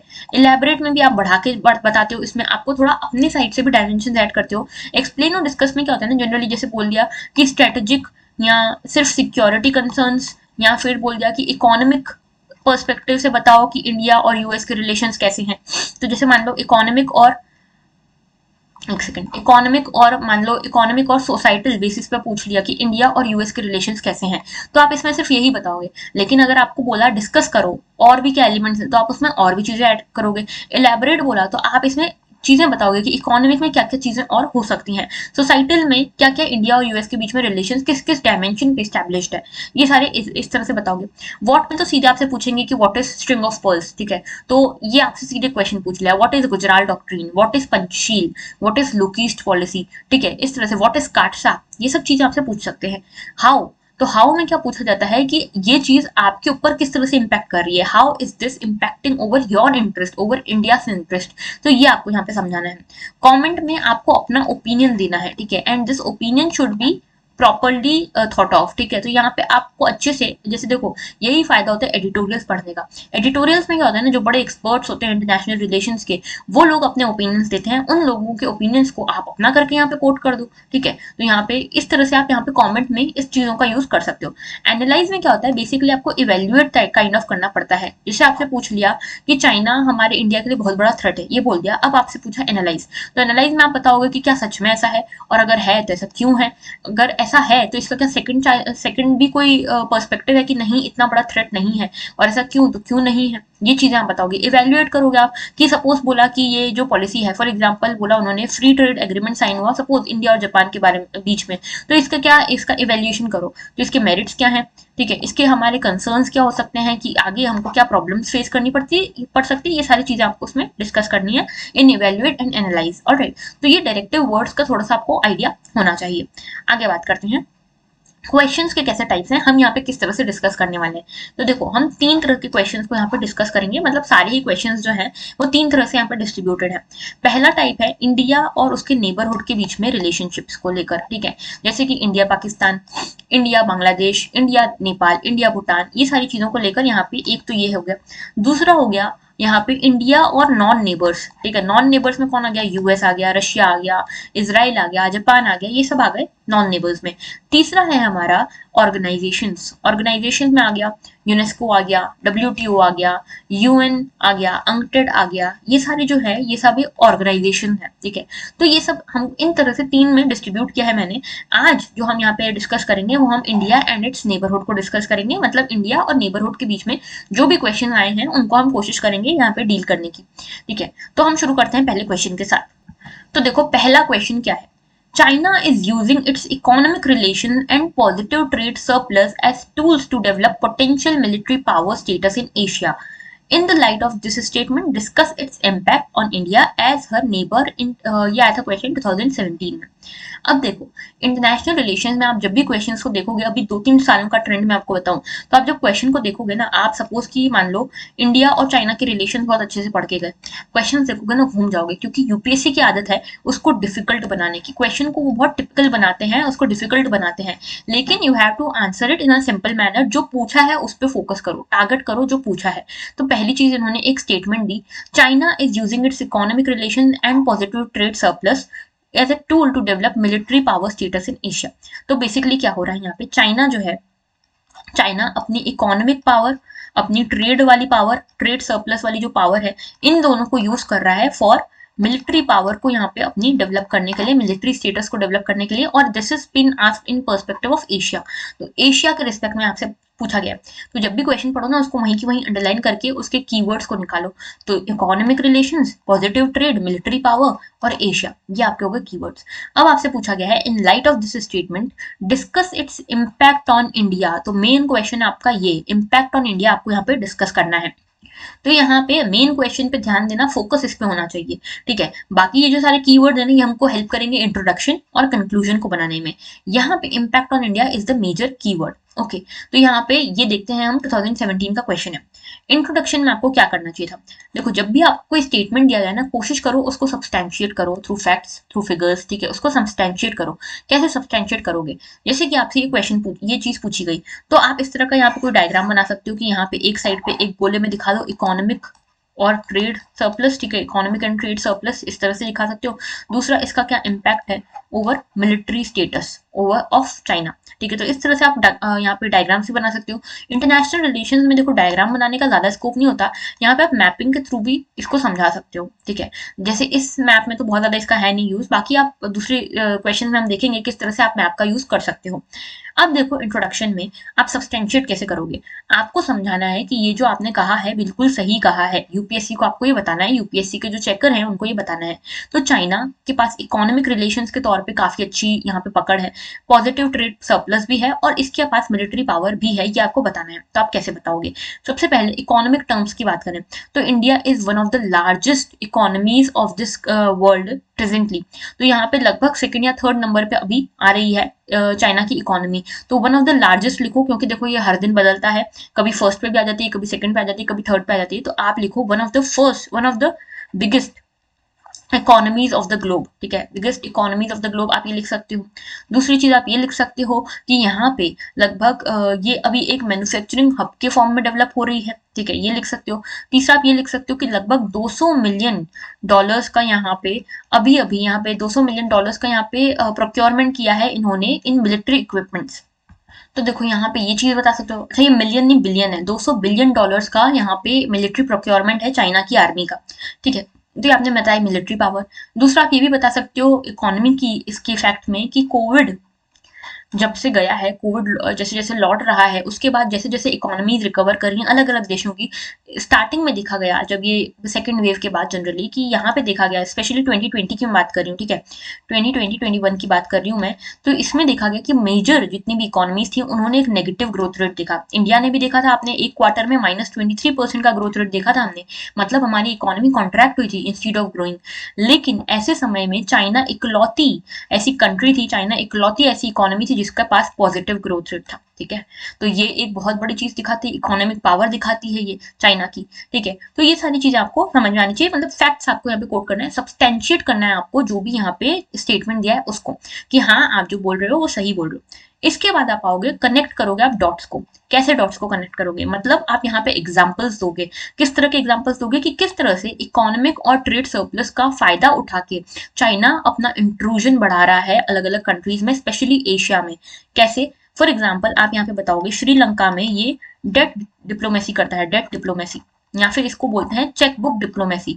यहाँ पे क्या करता है, सॉफ्ट लोन्स प्रोवाइड करता है चाइना, ठीक है, मतलब कम इंटरेस्ट पे इनिशियली लोन्स प्रोवाइड करता है, और वो लोन्स इतने ज्यादा ट्रैप कर देते हैं उस कंट्री को कि वो कंट्री का जो डेवलपमेंट है वो रुक जाता है, और अल्टीमेटली उसको अपनी सॉवरेनिटी को कॉम्प्रोमाइज करना पड़ता है इन फ्रंट ऑफ चाइना, ठीक है। तो जैसे श्रीलंका में भी ये हुआ है, तो ये चीज इकोनॉमिक सरप्लस का, ट्रेड सरप्लस का फायदा उठा गया है यहाँ पे। और अब क्या कर रही है श्रीलंका में चाइना, यहाँ पे अपने मिलिट्री बेसिस बना रही है, क्यों बनाएगी? क्योंकि श्रीलंका मना कैसे करे भाई, इतना सारा लोन है इनका, श्रीलंका के सिर पे चाइना का इतना लोन है, तो अब उसको कुछ तो मानना पड़ेगा, नहीं तो फिर चाइना भड़क गया तो इसका सब सैंक्शंस वगैरह लग जाएंगे, फालतू में कुछ मतलब तो रहेगा नहीं, ठीक है, इकोनॉमी पूरी ठप पड़ जाएगी। तो ये यहाँ पे एक तरीका तो ये हो गया। दूसरा देखो, नेपाल के ऊपर भी ये कंटिन्यूसली इसी तरह की काम करने की कोशिश कर रहा है। तीसरा, यहाँ पे ये मिलिट्री बेसिस बना रहा है, ठीक है, मिलिट्री बेसिस बना रहा है। ऑलराइट, चौथा, इसको हर तरह से इंडिया की हेजेमनी को काउंटर करने की कोशिश करा है, इंडिया के इन्फ्लुएंस को काउंटर करने की कोशिश करा है। इस तरह से यहाँ पे आपको इंट्रूजन के एग्जांपल्स देने हैं। इसके बाद आप इम्पैक्ट्स बताओगे इंडिया के ऊपर। अब देखो ये मेन पॉइंट है, इतना ज्यादा सबसे ज्यादा जोर जो देना है ना वो आपको इस पॉइंट के ऊपर देना है, क्योंकि यही मेन क्वेश्चन है, हिट होना चाहिए, ठीक है, समझ रहे हो? ये सारी चीजें आप डायमेंशन ऐड करो लेकिन हिट होना चाहिए, इसके लिए सबसे ज्यादा फोकस आपको इस पार्ट पे करना है, इम्पैक्ट्स ऑन इंडिया। तो इंडिया के ऊपर क्या क्या इम्पैक्ट्स पड़ेंगे? सबसे पहला इम्पैक्ट ये कि चाइना क्योंकि इतना ज्यादा यहाँ पे अपना जो मिलिट्री पावर है उसको डेवलप कर रहा है, तो यहाँ पे स्ट्रिंग ऑफ पर्ल्स की पॉलिसी यहाँ पे चाइना लगा रहा है, और इसके कारण क्या करने की कोशिश कर रहा है, इंडिया के इन्फ्लुएंस को यहाँ पे काउंटर करने की कोशिश कर रहा है चाइना। दूसरी चीज ये कि यहाँ पे जो हमारा साउथ ईस्ट एशिया है, ठीक है, और हमारा जो इमीडिएट नेबरहुड है उसके साथ हमारे रिलेशनशिप्स अच्छे हो रहे हैं, लेकिन उसको भी चाइना काउंटर कर रहा है। हमने श्रीलंका, नेपाल, बांग्लादेश, इसमें सब में एग्जाम्पल्स देखे हैं, ठीक है। उसके बाद यहाँ पे एक चीज आपको ये समझ आनी चाहिए कि चाइना क्या कर रहा है, through OBOR, one belt one road, CPEC, इन सबके थ्रू चाइना पाकिस्तान के साथ एंगेजमेंट बढ़ा रहा है और पाकिस्तान को एक तरह से फंडिंग दे रहा है in form of military power, ठीक है। अभी हमने कुछ दिन पहले द हिंदू में भी पढ़ा था कि चाइना ने एक डिफेंस इक्विपमेंट दिया था पाकिस्तान को। तो ये सारी चीजें भी हमने देखी। तो पाकिस्तान और चाइना दोनों साइड से हमको कवर कर लेंगे तो हमारे लिए तो बहुत बड़ा सिक्योरिटी थ्रेट है। तो एक्सटर्नल सिक्योरिटी भी हमारी यहाँ पे कंसर्न में आ गई, ठीक है, कंसर्न चीज में आ गई, ये चीज हो गई। इसके अलावा यहाँ पे आपको ये समझ में आना चाहिए कि यहाँ पे हमारे इकोनॉमिक टर्म्स में भी हमको ये नुकसान पहुंचा रहा है। कैसे? कि ये जितना भी हमारे पास इन्वेस्टमेंट आता है ये अपनी साइड खींच लेता है, ठीक है। तो अपनी साइड क्या करता है ये, जैसे देखो आपको पता होगा एंटी डंपिंग ड्यूटी लगाती है इंडिया, ठीक है, चाइनीज प्रोडक्ट्स के ऊपर। जैसे क्या होता है कि चाइना क्या करता है, कुछ भी चीजें बनाता है बहुत ज्यादा मात्रा में बनाता है और इतने कम रेट्स पे बेचा है जो वहां के डोमेस्टिक मार्केट में भी नहीं मिलेंगे, ठीक है, उससे भी कम रेट्स में इंडिया में एक्सपोर्ट कर देता है चाइना। तो उसके क्या कारण क्या होता है कि जो भी इंडिया के लोग हैं वो उन प्रोडक्ट्स को खरीद लेते हैं, चाइना के प्रोडक्ट्स को, क्योंकि इतने कम दामों पे बिक रहे हैं। ये शॉर्ट टर्म में चाइना ने किया, उसके कारण क्या हुआ, जो भी इंडिया की डोमेस्टिक इंडस्ट्रीज होंगी वो खत्म हो गई, ठीक है, डिस्ट्रॉय हो गई। अब चाइना उन्हीं सामान को महंगा करके बेचेगा इंडिया में, तो इंडिया का डोमेस्टिक मार्केट पूरा डिस्ट्रॉय कर, जो डोमेस्टिक इंडस्ट्रीज है उसको पूरा डिस्ट्रॉय कर देता है, और जो पूरा डोमेस्टिक मार्केट है उसको अपने कब्जे में ले लेता है through this economic relation and trade surplus, ठीक है। तो ये आपको समझ में आना चाहिए। इसके अलावा कुछ और भी चीजें हैं, जैसे साउथ चाइना सी में अपनी एक्सपेंशन करने की कोशिश कर रहा है, इंडिया में भी कंटिन्यूसली एक्सपेंशन करने की कोशिश करता है थ्रू वेरियस स्टैंड ऑफ्स। हमने अभी देखा लद्दाख में हमारा इतना बड़ा स्टैंड ऑफ चल रहा था, डोकलाम में इसने स्टैंड ऑफ करने की कोशिश की थी जिसको इंडिया ने रोकने की कोशिश करी। तो ये सारे बहुत सारे इम्पैक्ट्स हैं, ठीक है, जो इंडिया फेस करता है। दूसरी चीज ये कि यहाँ पे देखो जो चाइना है वो भी एक कोशिश ये भी करता है through it's economic engagement, through it's trade surplus, ये कोशिश करता है चाइना कि यहाँ पे मल्टीलेटरल फोरम्स पे इंडिया की ना चल पाए, ठीक है, मल्टीलेटरल फोरम्स पे इंडिया की ना चल पाए। इसके लिए क्या करता है चाइना, यहाँ पे कोशिश करता है कि यूएनएससी में जो इंडिया की एक डिमांड है कि हमको भी परमानेंट मेंबर्स में शामिल किया है, उसको बार बार वीटो कर देगा, उसको बार बार सपोर्ट नहीं करेगा। जैसे मसूद अजहर जो थे मेन कल्प्रिट है, ठीक है, टेररिस्ट है, ठीक है, और ये पाकिस्तान में एग्जिस्ट करते हैं। तो इसको लेकर इंडिया बार बार यूएन में जाता है कि इसको एक टेररिस्ट घोषित किया जाए। जैसे ही हम ये बोलते हैं यूएन जो चाइना है इसके ऊपर वीटो लगा लेता है। तो इंडिया के इंटरेस्ट मल्टीलैटरल फोरम्स पे भी ये अफेक्ट कर रहा है। तो ये सारे इश्यूज हो गए इम्पैक्ट्स के ऊपर। इसके बाद इंडिया के एफर्ट्स क्या है, तो इंडिया क्या कोशिशें कर रहा है, तो इंडिया ने कई सारी यहाँ पे चीजें की है, जैसे क्वाड ज्वाइन की है काउंटर करने के लिए चाइना को, बिम्स्टेक के साथ यहाँ पे अच्छे रिलेशन कर रहे हैं, जैसे कि हमारे साउथ ईस्ट एशिया के साथ रिलेशनशिप्स खराब ना हो। उसके अलावा साउथ चाइना सॉरी जो शंघाई कोऑपरेशन ऑर्गेनाइजेशन है इसमें हम चाइना को कन्फ्रंट करने के लिए तैयार हैं। एक्ट ईस्ट पॉलिसी हमारी इस्टेब्लिश की हमने अपने नेबरहुड के साथ अच्छे रिलेशंस को मेंटेन करने के लिए। इसके अलावा मिलिट्री डेवलपमेंट भी हम कर रहे हैं, जैसे हमारा प्रोजेक्ट 75 चल रहा है, ठीक है, यहाँ पे हम बहुत सारी सबमरीन्स को यहाँ पे डेवलप कर रहे हैं, इंडिया के एयरक्राफ्ट कैरियर्स को हम डेवलप कर रहे हैं, हम अपना डिफेंस सिस्टम अच्छा कर रहे हैं, ये सारी चीजें हम कर रहे हैं। तो ये तो हमने बता दिया, यहाँ पे हमने होलिस्टिकली इसको डिस्कस किया, ठीक है। अब इसके बाद कंक्लूजन क्या होना चाहिए यहाँ पे, कंक्लूजन आप इस तरह से, जैसे अगर हम अभी इसको डिस्कस कर रहे हैं तो कंक्लूजन इसका ये हो सकता है कि कोविड के कारण काफी सारी जो कंट्रीज है, जो सारी काफी सारी जो इंडस्ट्रीज है अलग अलग कंट्रीज से आई हुई, वो सब यहाँ पे पहले इन्होंने अपना बेस बनाया हुआ था। अब ये सब इंडस्ट्रीज जो है ये अपना एक अल्टरनेटिव ढूंढ रही है, चाइना से भाग रही है, क्योंकि चाइना के ऊपर काफी ज्यादा सैंक्शन लगा रही है बाकी सारी कंट्रीज। जैसे इंडिया ने सैंक्शन लगाया है हुआवेई के ऊपर, आपको पता होगा यहाँ पे सैंक्शन लगा है, हुआवेई यहाँ पे पार्टिसिपेट नहीं कर पाई ना 5G ट्रायल्स में, कहाँ कर पाई। तो ये चीज एक इन्होंने बैन लगाया। चाइना की कई सारे एप्स के ऊपर बैन लगा दिया, यूएस ने कई सारी एप्स के ऊपर बैन लगा दिया। तो इसीलिए इंडस्ट्रीज यहाँ से छोड़कर भागकर दूसरी कंट्रीज ढूंढ रही है जहाँ पे एक अल्टरनेटिव मिल पाए। तो India can be a very good alternative, क्योंकि देखो यहाँ पे इंडिया में लेबर है अच्छा, यहाँ पे वही सारी चीजें, क्योंकि जोग्राफिकल लोकेशन लगभग सिमिलर है, तो ट्रेड रूट भी आसपास ही पड़ते हैं, तो सब कुछ बहुत फेवरेबल है। तो हमको अब यहाँ पे जरूरत है हम फोकस करें इकोनॉमिक और मिलिट्री पावर को अपनी स्ट्रॉन्ग करने में, ठीक है। हम यहाँ पे चाइना को काउंटर कर रहे हैं थ्रू दीज मेजर्स, लेकिन अब हमको यहाँ पे ये भी फोकस करना चाहिए कि अब हमको ये सारी पावर्स मिल पाए, लेवरेज कर पाए हम इन पावर्स को by developing our economic and military power और economic and military potential. Okay, तो ये कोशिश हमारी होनी चाहिए। इस तरह से आप इसको कंक्लूड कर सकते हो। ओके, अच्छा देखो यहाँ पे बहुत ज्यादा हौच-पौच हो गया है, अगर आप चाहो तो इसकी आप पीडीएफ भी ले सकते हो। ओके, तो देखो आगे बात करते हैं नेक्स्ट क्वेश्चन की। तो a number of outside powers have entrenched themselves in Central Asia, which is a zone of interest to India.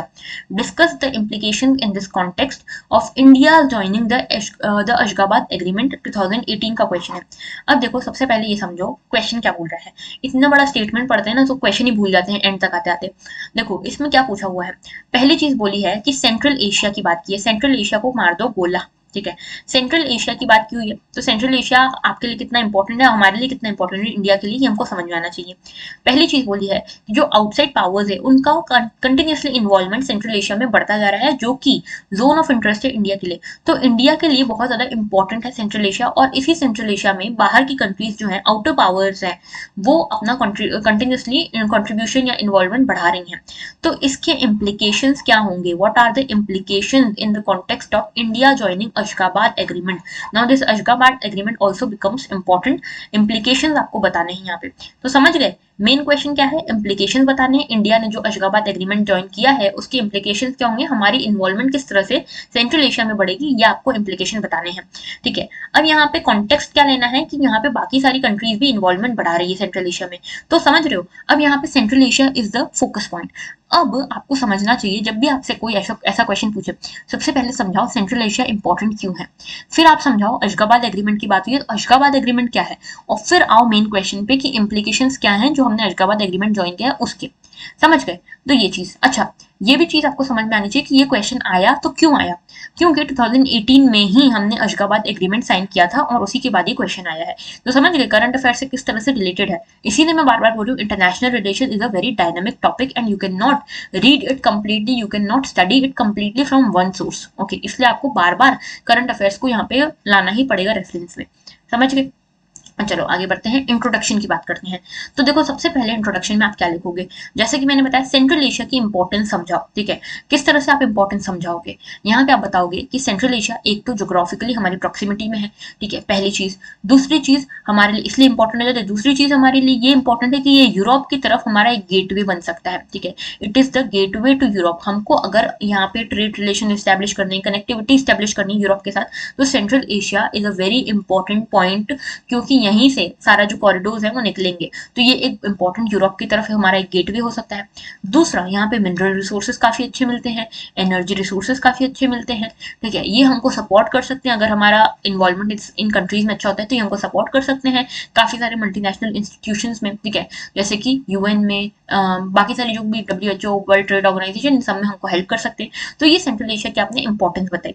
अब आपने बताया कि what are the involvements of outsider, कौन कौन इन्वॉल्व है इधर, तो कुछ एग्जांपल्स देके समझाओ कि क्योंकि सेंट्रल एशिया इतना इंपॉर्टेंट है, because central Asia has been so much important because of its location, because of its resources, therefore other countries, outsiders like China, like US, other countries are also involved in taking up the powers और influencing these Central Asian countries.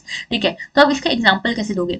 जैसे US यहाँ पे involve है, यहाँ पे अपने military bases बना रहा है। चाइना जो है ये वन बेल्ट वन रोड को यहाँ तक लेके जा रहा है सेंट्रल एशियन कंट्रीज तक। जैसे इंडिया में सीपेक बनाया ना, इंडिया से क्रॉस करता हुआ, मतलब है वो पाकिस्तान के साथ, चाइना पाकिस्तान इकोनॉमिक कॉरिडोर है, लेकिन हमारे पीओके से निकलता है, तो इंडिया की टेरिटरी से भी तो निकल रहा है, जिसके कारण इंडिया बहुत गुस्सा है चाइना से। इसीलिए इंडिया ने चाइना के इस सीपेक को ज्वाइन नहीं किया। तो इस तरह से आप ये समझ सकते हो कि चाइना और यूएस का यहाँ पे काफी ज्यादा एंगेजमेंट हो रहा है। Now see you have to tell here कि जो सेंट्रल एशिया है, अच्छा आपको पता है ना सेंट्रल एशिया में कौन कौन आता है?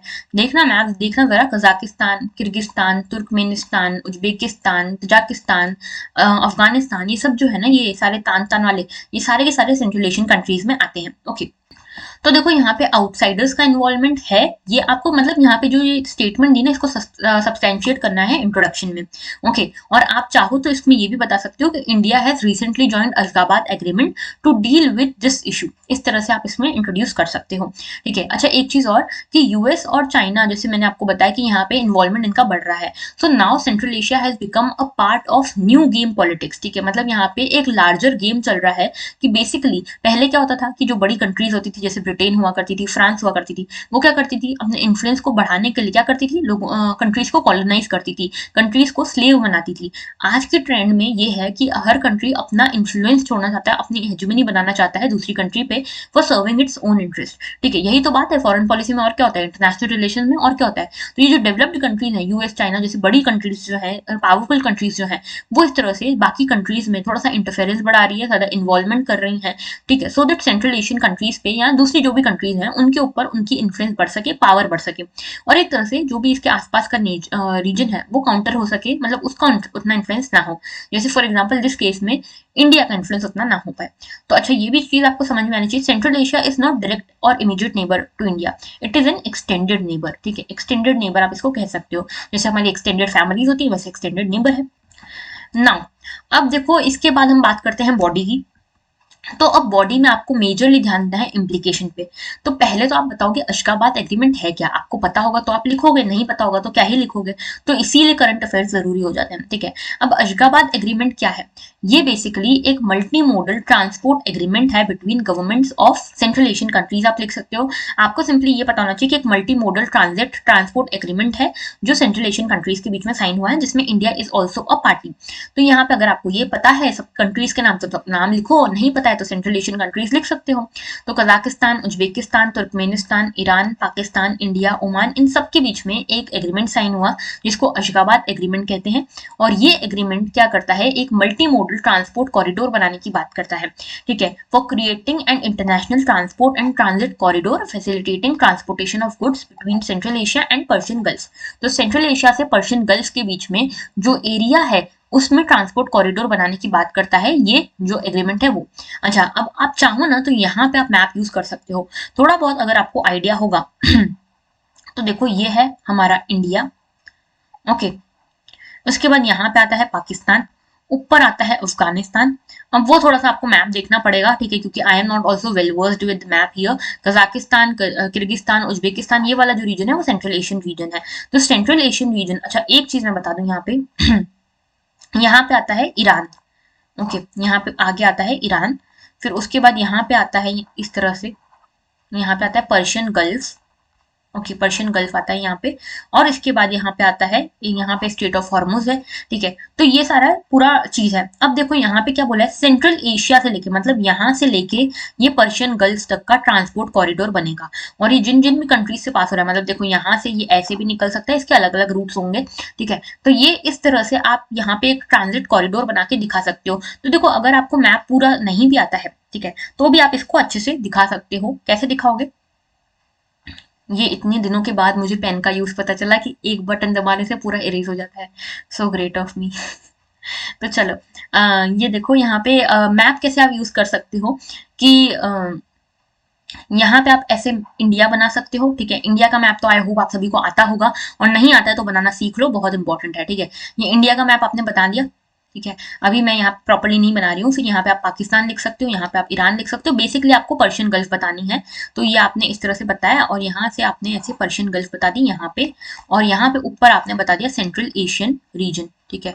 और इसके बीच में एक इस तरह से कनेक्शन लिंक बना के आप ये बता सकते हो कि this will be the aim of Ashgabat agreement, like developing this trade route will be the aim of Ashgabat agreement. इस तरह से आप यहाँ पे डेवलप कर सकते हो इस मैप को। ओके,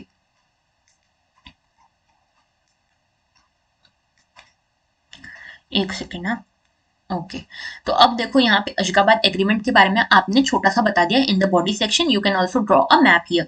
ऑलराइट, उसके बाद यहाँ पे आप बताओ कि अब implications. Now this is the main question, you have to focus here. अच्छा, एक चीज और कि यहाँ पे कई सारे लोग पूछते हैं कि पैराग्राफ में लिखें कि पॉइंट्स में लिखें। देखो, वैसे आप किसी में भी लिखो, फर्क नहीं पड़ता, लेकिन मैं आपको सजेस्ट करूंगी अगर पॉइंट्स में लिख सकते हो ना तो पॉइंट्स में लिख दो, क्योंकि यहाँ पे विजिबिलिटी बढ़ती है। ठीक है, वैसे सच में कोई फर्क नहीं पड़ता, अगर आपने कंटेंट अच्छा लिखा है, आपने अगर पैरा में भी लिखा है, उसको अंडरलाइन किया है तो अच्छी बात है, वरना अगर आप पॉइंट्स में लिख सकते तो लिख दो।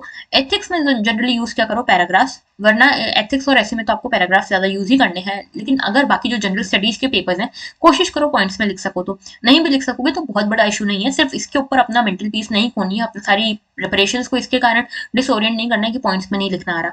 पैराग्राफ में लिख पा रहे हो तो अच्छी बात है, तो उसको लिखो, अंडरलाइन करो, विजिबिलिटी मेन बढ़ानी है आपको। ठीक है, नहीं लिख पा रहे हो तो पॉइंट्स में, मतलब पॉइंट्स में लिख सकते हो तो लिख लो, नहीं तो पैराग्राफ में लिख ही सकते हो, सिंपल। ठीक है, अब इम्प्लीकेशन आपको पूछे यहाँ पे कि अशगाबाद एग्रीमेंट ज्वाइन करने के बाद इंडिया के क्या इम्प्लीकेशन है, and you have to understand this, या फिर आपको इसको एक्सप्लेन करना है in terms of the given statement, इस कॉन्टेक्स्ट में। तो देखो, सबसे पहला जो यहाँ पे इसका इम्प्लीकेशन होगा वो ये है कि यहाँ पे रीजनल डोमिनेशन इंडिया का बन सकता है। India can come out to be a regional power house, ठीक है, in the central Asian region, in the south Asian region, in whole Asian region. ठीक है, अगर रीजनल, क्योंकि देखो इंडिया ने ज्वाइन किया है अशगाबाद एग्रीमेंट, एंड इंडिया, अगर आप बाकी सारी कंट्रीज में देखो तो India is comparatively more developed, more ahead of these countries. तो यहाँ पे India can come out to be a power, regional super power और रीजनल पावर हाउस, ठीक है, इन दिस रीजन। तो यहाँ पे ये चीज हो सकती है। दूसरी चीज, इंडिया की जो हेजिमनी यहाँ पे काउंटर करने की कोशिश करा था चाइना, ठीक है, उससे यहाँ पे हम छुटकारा पा सकते हैं। दूसरी चीज ये कि यहाँ पे हम पाकिस्तान को न्यूट्रलाइज कर पाएंगे। देखो, पाकिस्तान हमेशा से ये चाहता है कि सेंट्रल एशियन कंट्रीज में उसका ज्यादा एंगेजमेंट हो, ज्यादा उसकी स्ट्रेटेजिक डेप्थ हो, लेकिन हम यहाँ पे इंडिया यहाँ पे ज्यादा स्ट्रेटेजिक डेप्थ ले पाएगी इन कंट्रीज में बाय न्यूट्रलाइजिंग पाकिस्तान हियर। ठीक है, because of this joining of this agreement. देखो, पहले तो अफगानिस्तान में भी सेम चीज चल रही थी, अफगानिस्तान में भी पाकिस्तान अपनी ज्यादा होल्ड चाहता था, लेकिन इंडिया ने काफी ज्यादा यहाँ पे एंगेजमेंट दिखाई, यहाँ पे काफी ज्यादा इंफ्रास्ट्रक्चर डेवलप किया। लेकिन आयरनी देखो, तालिबान का रूल हो गया, अब तालिबान से तो इंडिया डायरेक्टली बात कर नहीं रहा है, पाकिस्तान ने तो उसको अपना भाई बना दिया है। तो अफगानिस्तान में आज की डेट में देखोगे ना तो ज्यादा डेप्थ पाकिस्तान और चाइना की ही है, क्योंकि उनके जैसे लोग हैं वहां पे, अभी तालिबान वाले यहाँ पे रूल कर रहे हैं। ठीक है, वरना उससे पहले जब गवर्नमेंट थी तो इंडिया की ज्यादा यहाँ पे स्ट्रेटेजिक डेप्थ थी। अब ये भी आपसे देखो, Afghanistan issue has become a very important issue now, and Afghanistan issue के बारे में आपसे क्वेश्चन बहुत ज्यादा एक्सपेक्ट किया जा सकता है इस मेंस में एंड अगले मेंस में भी। तो अगर आप ये वाला मेंस दे रहे हो या फिर आप अगला मेंस टारगेट कर रहे हो तो आपको अफगानिस्तान इशू बहुत अच्छे से यहाँ पे समझना चाहिए। ठीक है, तो ये चीज आपको समझ में आ गई। सेकंड आती है यहाँ पे एनर्जी सिक्योरिटी का इशू है। देखो, इस तरह से आप पॉइंट्स में लिख सकते हो जो भी है। एनर्जी सिक्योरिटी कैसे, कि हमारा जो पूरा जो ऑयल बास्केट है, हमारा जो एनर्जी बास्केट है, वो हम पूरी तरह से यहाँ पे डिपेंडेंट है किसके ऊपर, मिडिल ईस्ट के ऊपर, सऊदी अरेबिया के ऊपर, ईरान के ऊपर, इनके ऊपर हम ज्यादातर डिपेंडेंट है। तो इसको हम डाइवर्सिफाई कर सकते हैं अगर हम अपनी सेंट्रल एशिया में होल्ड को बढ़ा लेते हैं तो। और अशगाबाद के एग्रीमेंट के थ्रू हमने इसकी कोशिश भी की है कि हम अपना होल्ड सेंट्रल एशिया में बढ़ा दें। तो अगर हमारा यहाँ पे बढ़ जाता है होल्ड, तो हम यहाँ पे क्या कर सकते हैं, एनर्जी सिक्योरिटी स्टैब्लिश कर सकते हैं, अपना जो बास्केट है उसको डाइवर्सिफाई कर सकते हैं। क्योंकि देखो, जो ये मिडिल ईस्ट है, जैसे सऊदी अरेबिया हो गया, ठीक है, ईरान हो गया, यहाँ पे पॉलिटिकल इंस्टेबिलिटी बहुत ज्यादा है, तो इसकी कॉस्ट इंडिया क्यों पे करे। ठीक है, इसके कारण काफी ज्यादा क्रूड ऑयल में भी यहाँ पे उछाल देखने को मिलता है। तो इसीलिए हम यहाँ पे अपना डाइवर्सिफाई कर दें, अपना जो इनपुट है, अपना जो बास्केट है, ऑयल बास्केट है, उसको हम डाइवर्सिफाई कर सकते हैं। देन इकोनॉमिक बूस्ट मिलेगा। देखो, यहाँ पे जो ट्रांजिट कॉरिडोर बना है, ट्रांसपोर्ट कॉरिडोर बना है, उसके थ्रू इंडिया के गुड्स यहाँ पे जा पाएंगे अलग अलग देशों के पास। ठीक है, इंडिया के गुड्स, इंडिया की मैन्युफैक्चरिंग जो है, इंडस्ट्रीज जो है वो डेवलप करेंगी, बूस्ट मिलेगा इंडिया को। तो ये एक इशू है।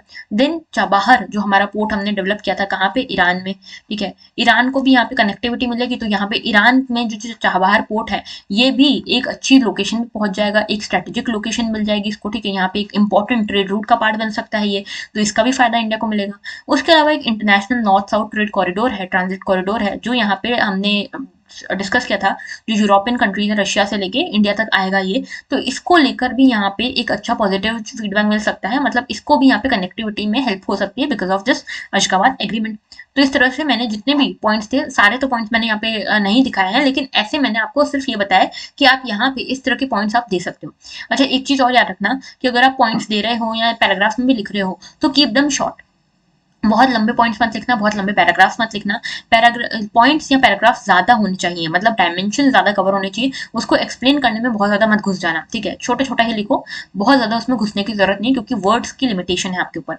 कंक्लूजन आप इस तरह से दे सकते हो कि अशगाबाद एग्रीमेंट जो है ये एक तरह से इंडिया का डोरवे या गेटवे बन सकता है टुवर्ड्स सेंट्रल एशिया। तो central Asia being a very important location and to diversify our interest and to diversify our neighbours and to diversify the countries who support us, इसके लिए Ashgabat agreement हमारे लिए बहुत important साबित हो सकता है, एक तरह से गेटवे का काम कर सकता है सेंट्रल एशिया में घुसने के लिए इंडिया को, ठीक है। यानी कि इंडिया की स्ट्रेटेजिक डेप्थ यहाँ पे बढ़ सकती है। तो यूज टेक्निकल वर्ड्स हियर, ठीक है, उनको अंडरलाइन करो, पॉइंट्स को यूज करो और स्ट्रक्चरिंग बहुत अच्छे से करो। और ये देखो, ये वहां पे आप नहीं कर सकते हो। मैं आपको अपना मेंस का एक एक्सपीरियंस बताती हूँ। मैंने एक मेंस दी थी, यूपीएससी सिविल सर्विसेज एग्जाम्स की मेंस दी थी।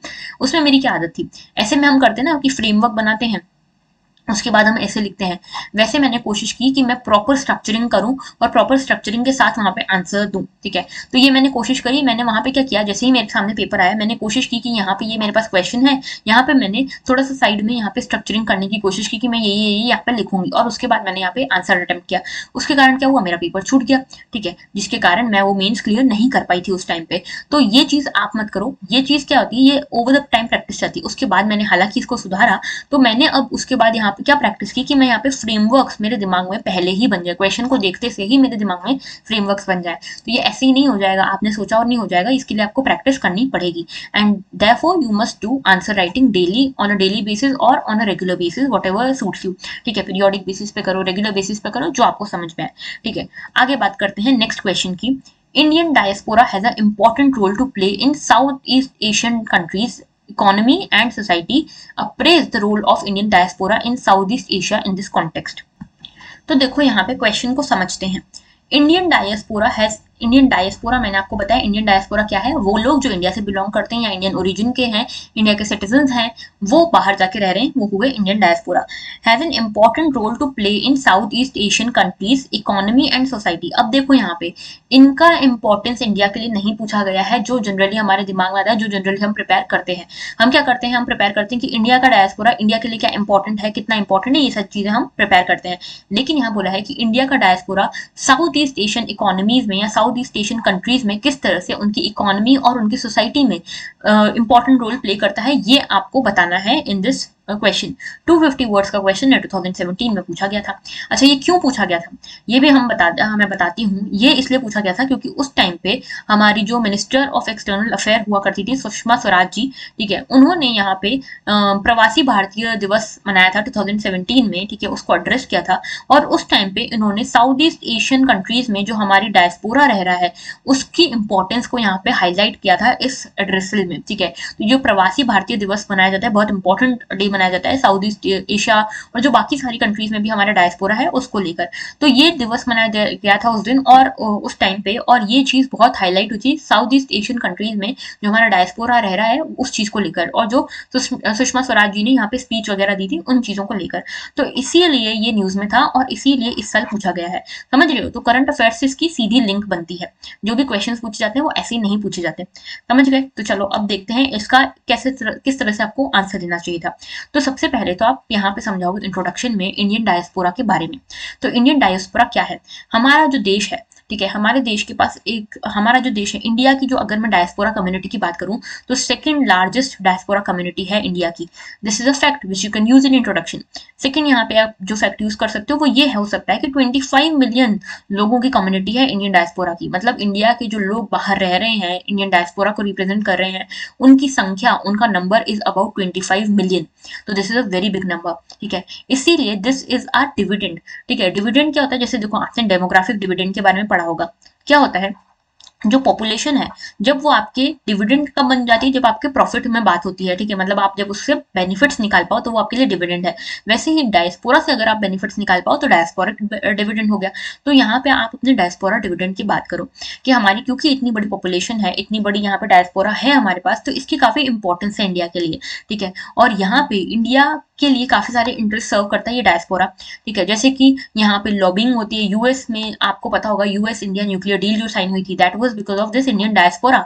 इंडियन डायस्पोरा की इतनी बड़ी लॉबी थी, वहां पे पॉलिटिकल इंटरेस्ट यहाँ पे जुड़े हुए थे इंडिया के साथ उस डायस्पोरा के।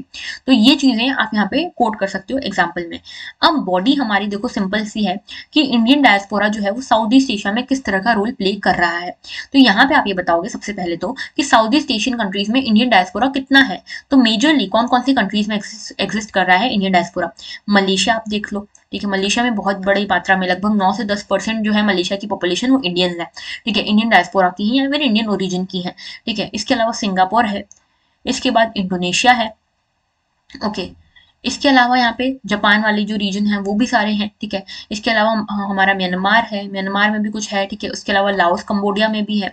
तो ये जो रीजन है यहाँ पे इंडिया की डायस्पोरा रहती है इन रीजन्स में। वैसे आप मेजरली देखोगे तो इंडिया की डायस्पोरा मेजरली जो जिन रीजन्स में रहती है वो है यूके, यूएस, ठीक है। इन रीजन्स में ज्यादा आपको देखने को मिलेगी। अफ्रीका, साउथ अफ्रीका वाला रीजन जो हो गया, इन रीजन्स में आपको ज्यादा देखने को मिलेगी इंडिया की डायस्पोरा। लेकिन उसके अलावा जो साउथ ईस्ट एशियन कंट्रीज हैं यहाँ पे भी आपको कुछ अमाउंट में देखने को मिलेंगी। अब देखो यहाँ पे ये तो आपने पहले बता दिया। दूसरी चीज आपने क्या की, यहाँ पे सोसाइटी और इकोनॉमी दो आपके पास स्फेयर होनी चाहिए ना। देखो यहाँ पे दो चीजें आपसे स्पेसिफिकली पूछी हुई है कि इकोनॉमी पे क्या इम्पैक्ट पड़ेगा और सोसाइटी पे क्या इम्पैक्ट पड़ेगा। तो सोसाइटी पे क्या इम्पैक्ट पड़ेगा, सबसे पहला तो ये देखो, तो सोसाइटी पे सबसे पहली चीज ये होगी कि सोसाइटी पे एक तो यहाँ पे मैरिज, बहुत सारे लोगों की मैरिज हुई है यहाँ के नेटिव लोगों के साथ, ठीक है। तो they have build a family here, ठीक है। उसके बाद यहाँ पे बहुत सारे इंडियन ओरिजिन के, इंडियन डायस्पोरा के लोग हैं जिन्होंने एजुकेशन सेक्टर में काफी अच्छा काम किया है, हेल्थ सेक्टर में काफी अच्छा काम किया है। They have been doctors, they have been engineers there, they have been teachers there. तो यहाँ पे सोशल सेक्टर को डेवलप करने के लिए there have been a contribution from their side too. इसके अलावा सिविल सर्विसेज में, जुडिशरी में they have been holding senior post, and these sectors civil services and judiciary are more of related to the society of that place, ठीक है। Civil services, judiciary, ये basically society को impact करने वाले sectors हैं। तो इस तरह से यहाँ पे एक तो सपोर्ट कर रहे हैं। उसके बाद यहाँ पे आप देखोगे लाओस, कंबोडिया जैसे रीजन्स जो है, थाईलैंड जैसे जो रीजन है, वहां पे बुद्धिज्म जो है वो इंडिया से ही गया है।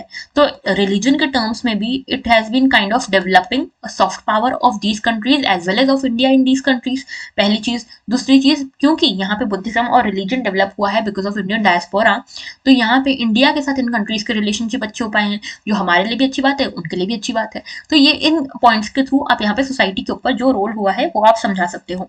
देन इकोनॉमी की बात करते हैं, इकोनॉमी में क्या इम्पैक्ट रहा है।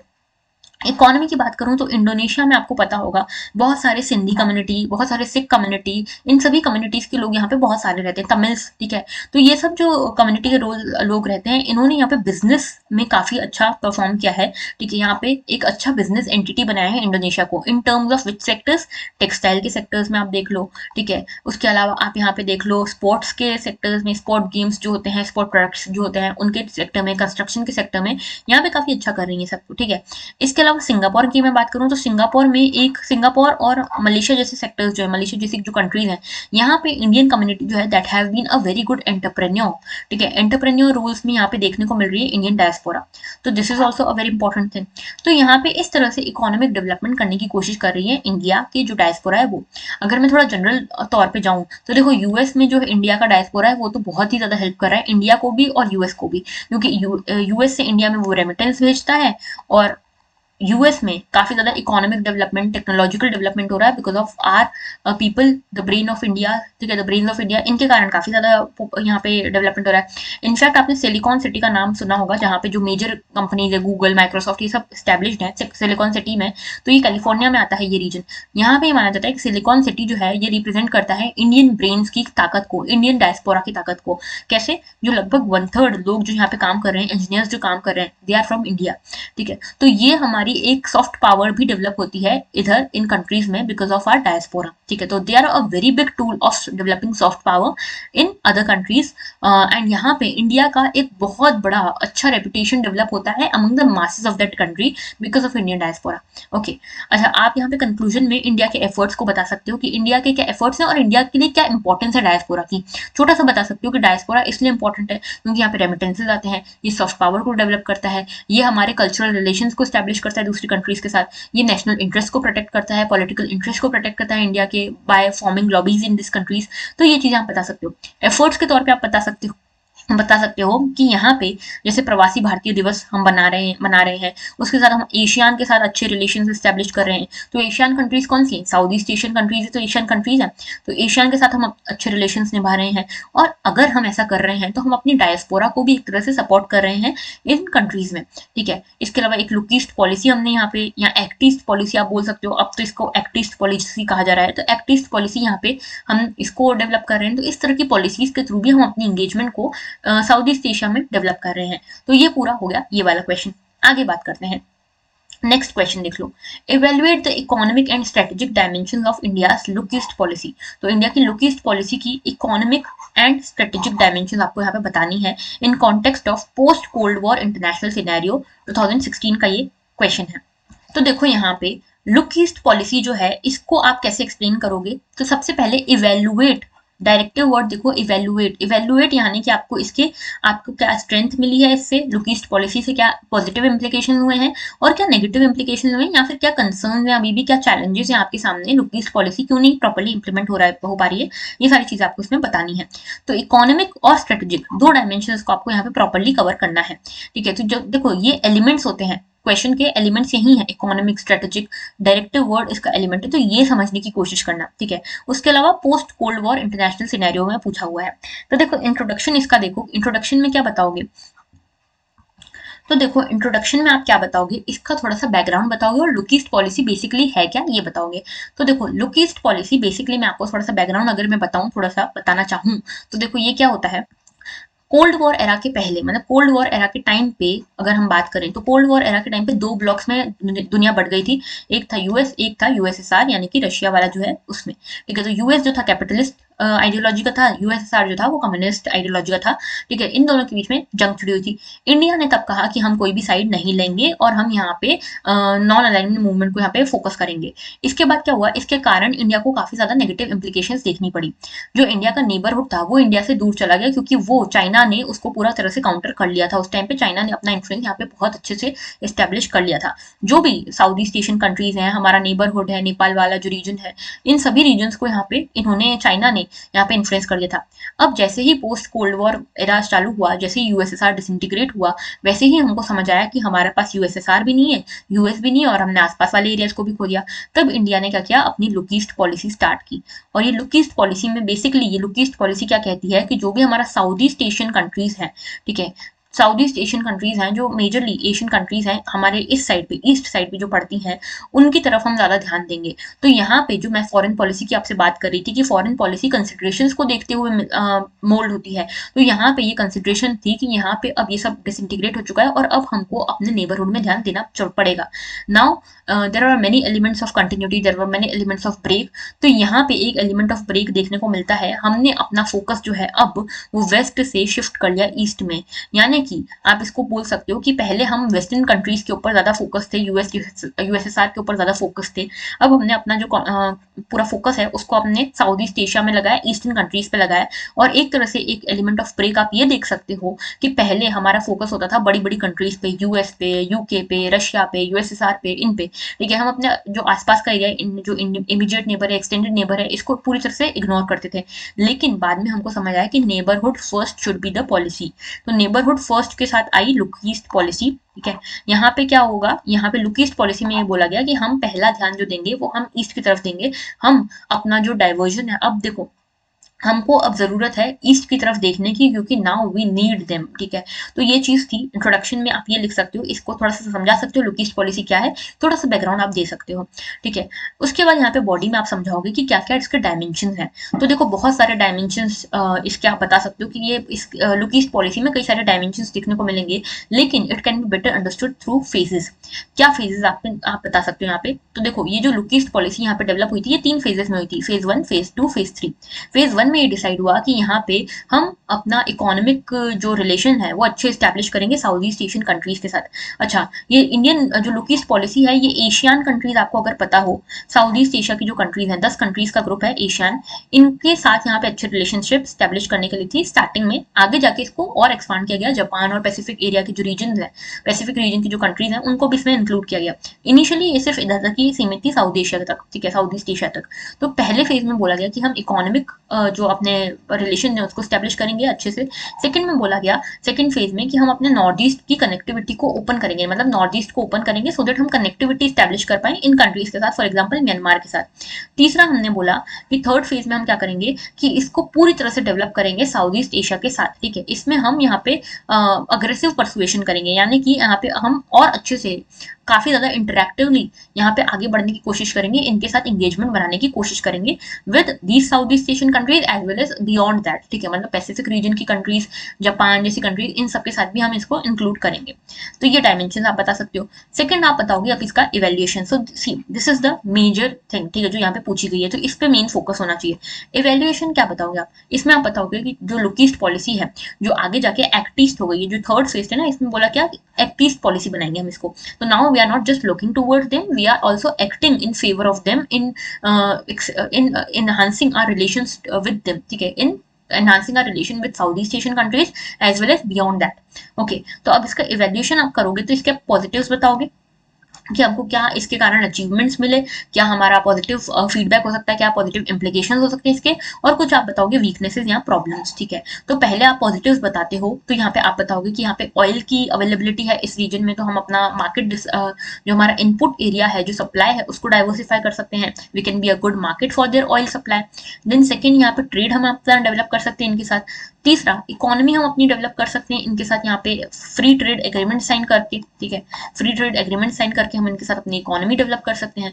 डायस्पोरा हमारे यहाँ पे एग्जिस्ट करता है, हमने अभी बात की थी ना कि डायस्पोरा हमारा साउथ ईस्ट एशियन में कंट्रीज में एग्जिस्ट करता है, तो यहाँ से हमको रेमिटेंसेज मिलेंगे, तो यहाँ पे हम अपने रिलेशनशिप स्टैब्लिश करें। उसके अलावा हम डेमोग्राफिक चैनलाइजेशन भी कर सकते हैं, मतलब हमारी डेमोग्राफी हमको पता है कितना ज्यादा हमारे पास लेबर सरप्लस है, पॉपुलेशन सरप्लस है, तो इस सरप्लस को हम इन कंट्रीज में इंगेज करके, माइग्रेशन अगर हो जाता है, इंगेज करके यहाँ पे अगर एम्प्लॉयमेंट मिल सकती है इनको, तो उसके थ्रू हम अपना यहाँ पे इकोनॉमी को भी डेवलप कर सकेंगे और हम अपने डेमोग्राफिक डिविडेंड का भी फायदा उठा पाएंगे।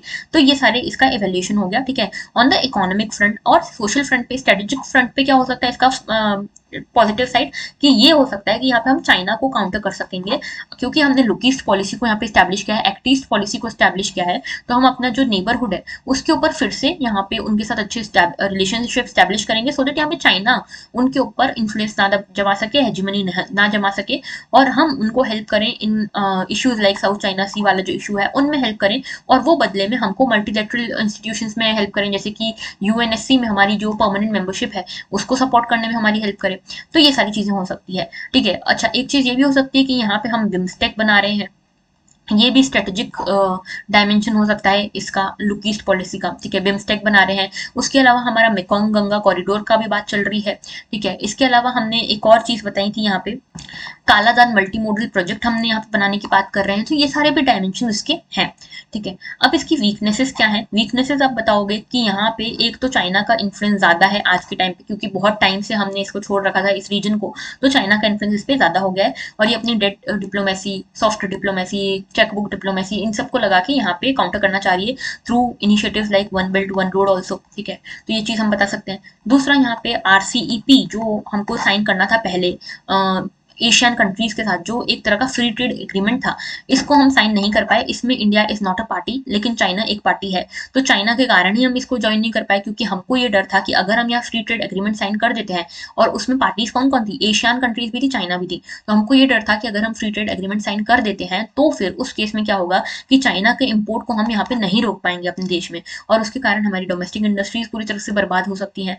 तो ये सारे इश्यूज हैं, ठीक है। इसके अलावा भी यहाँ पे एक इशू ये है कि हमारा बहुत बड़ा ट्रेड डेफिसिट है इन कंट्रीज के साथ, तो हमको इसको ट्रेड सरप्लस की तरफ ले जाने की कोशिश करनी चाहिए। तो ये सारी वीकनेसेस हैं।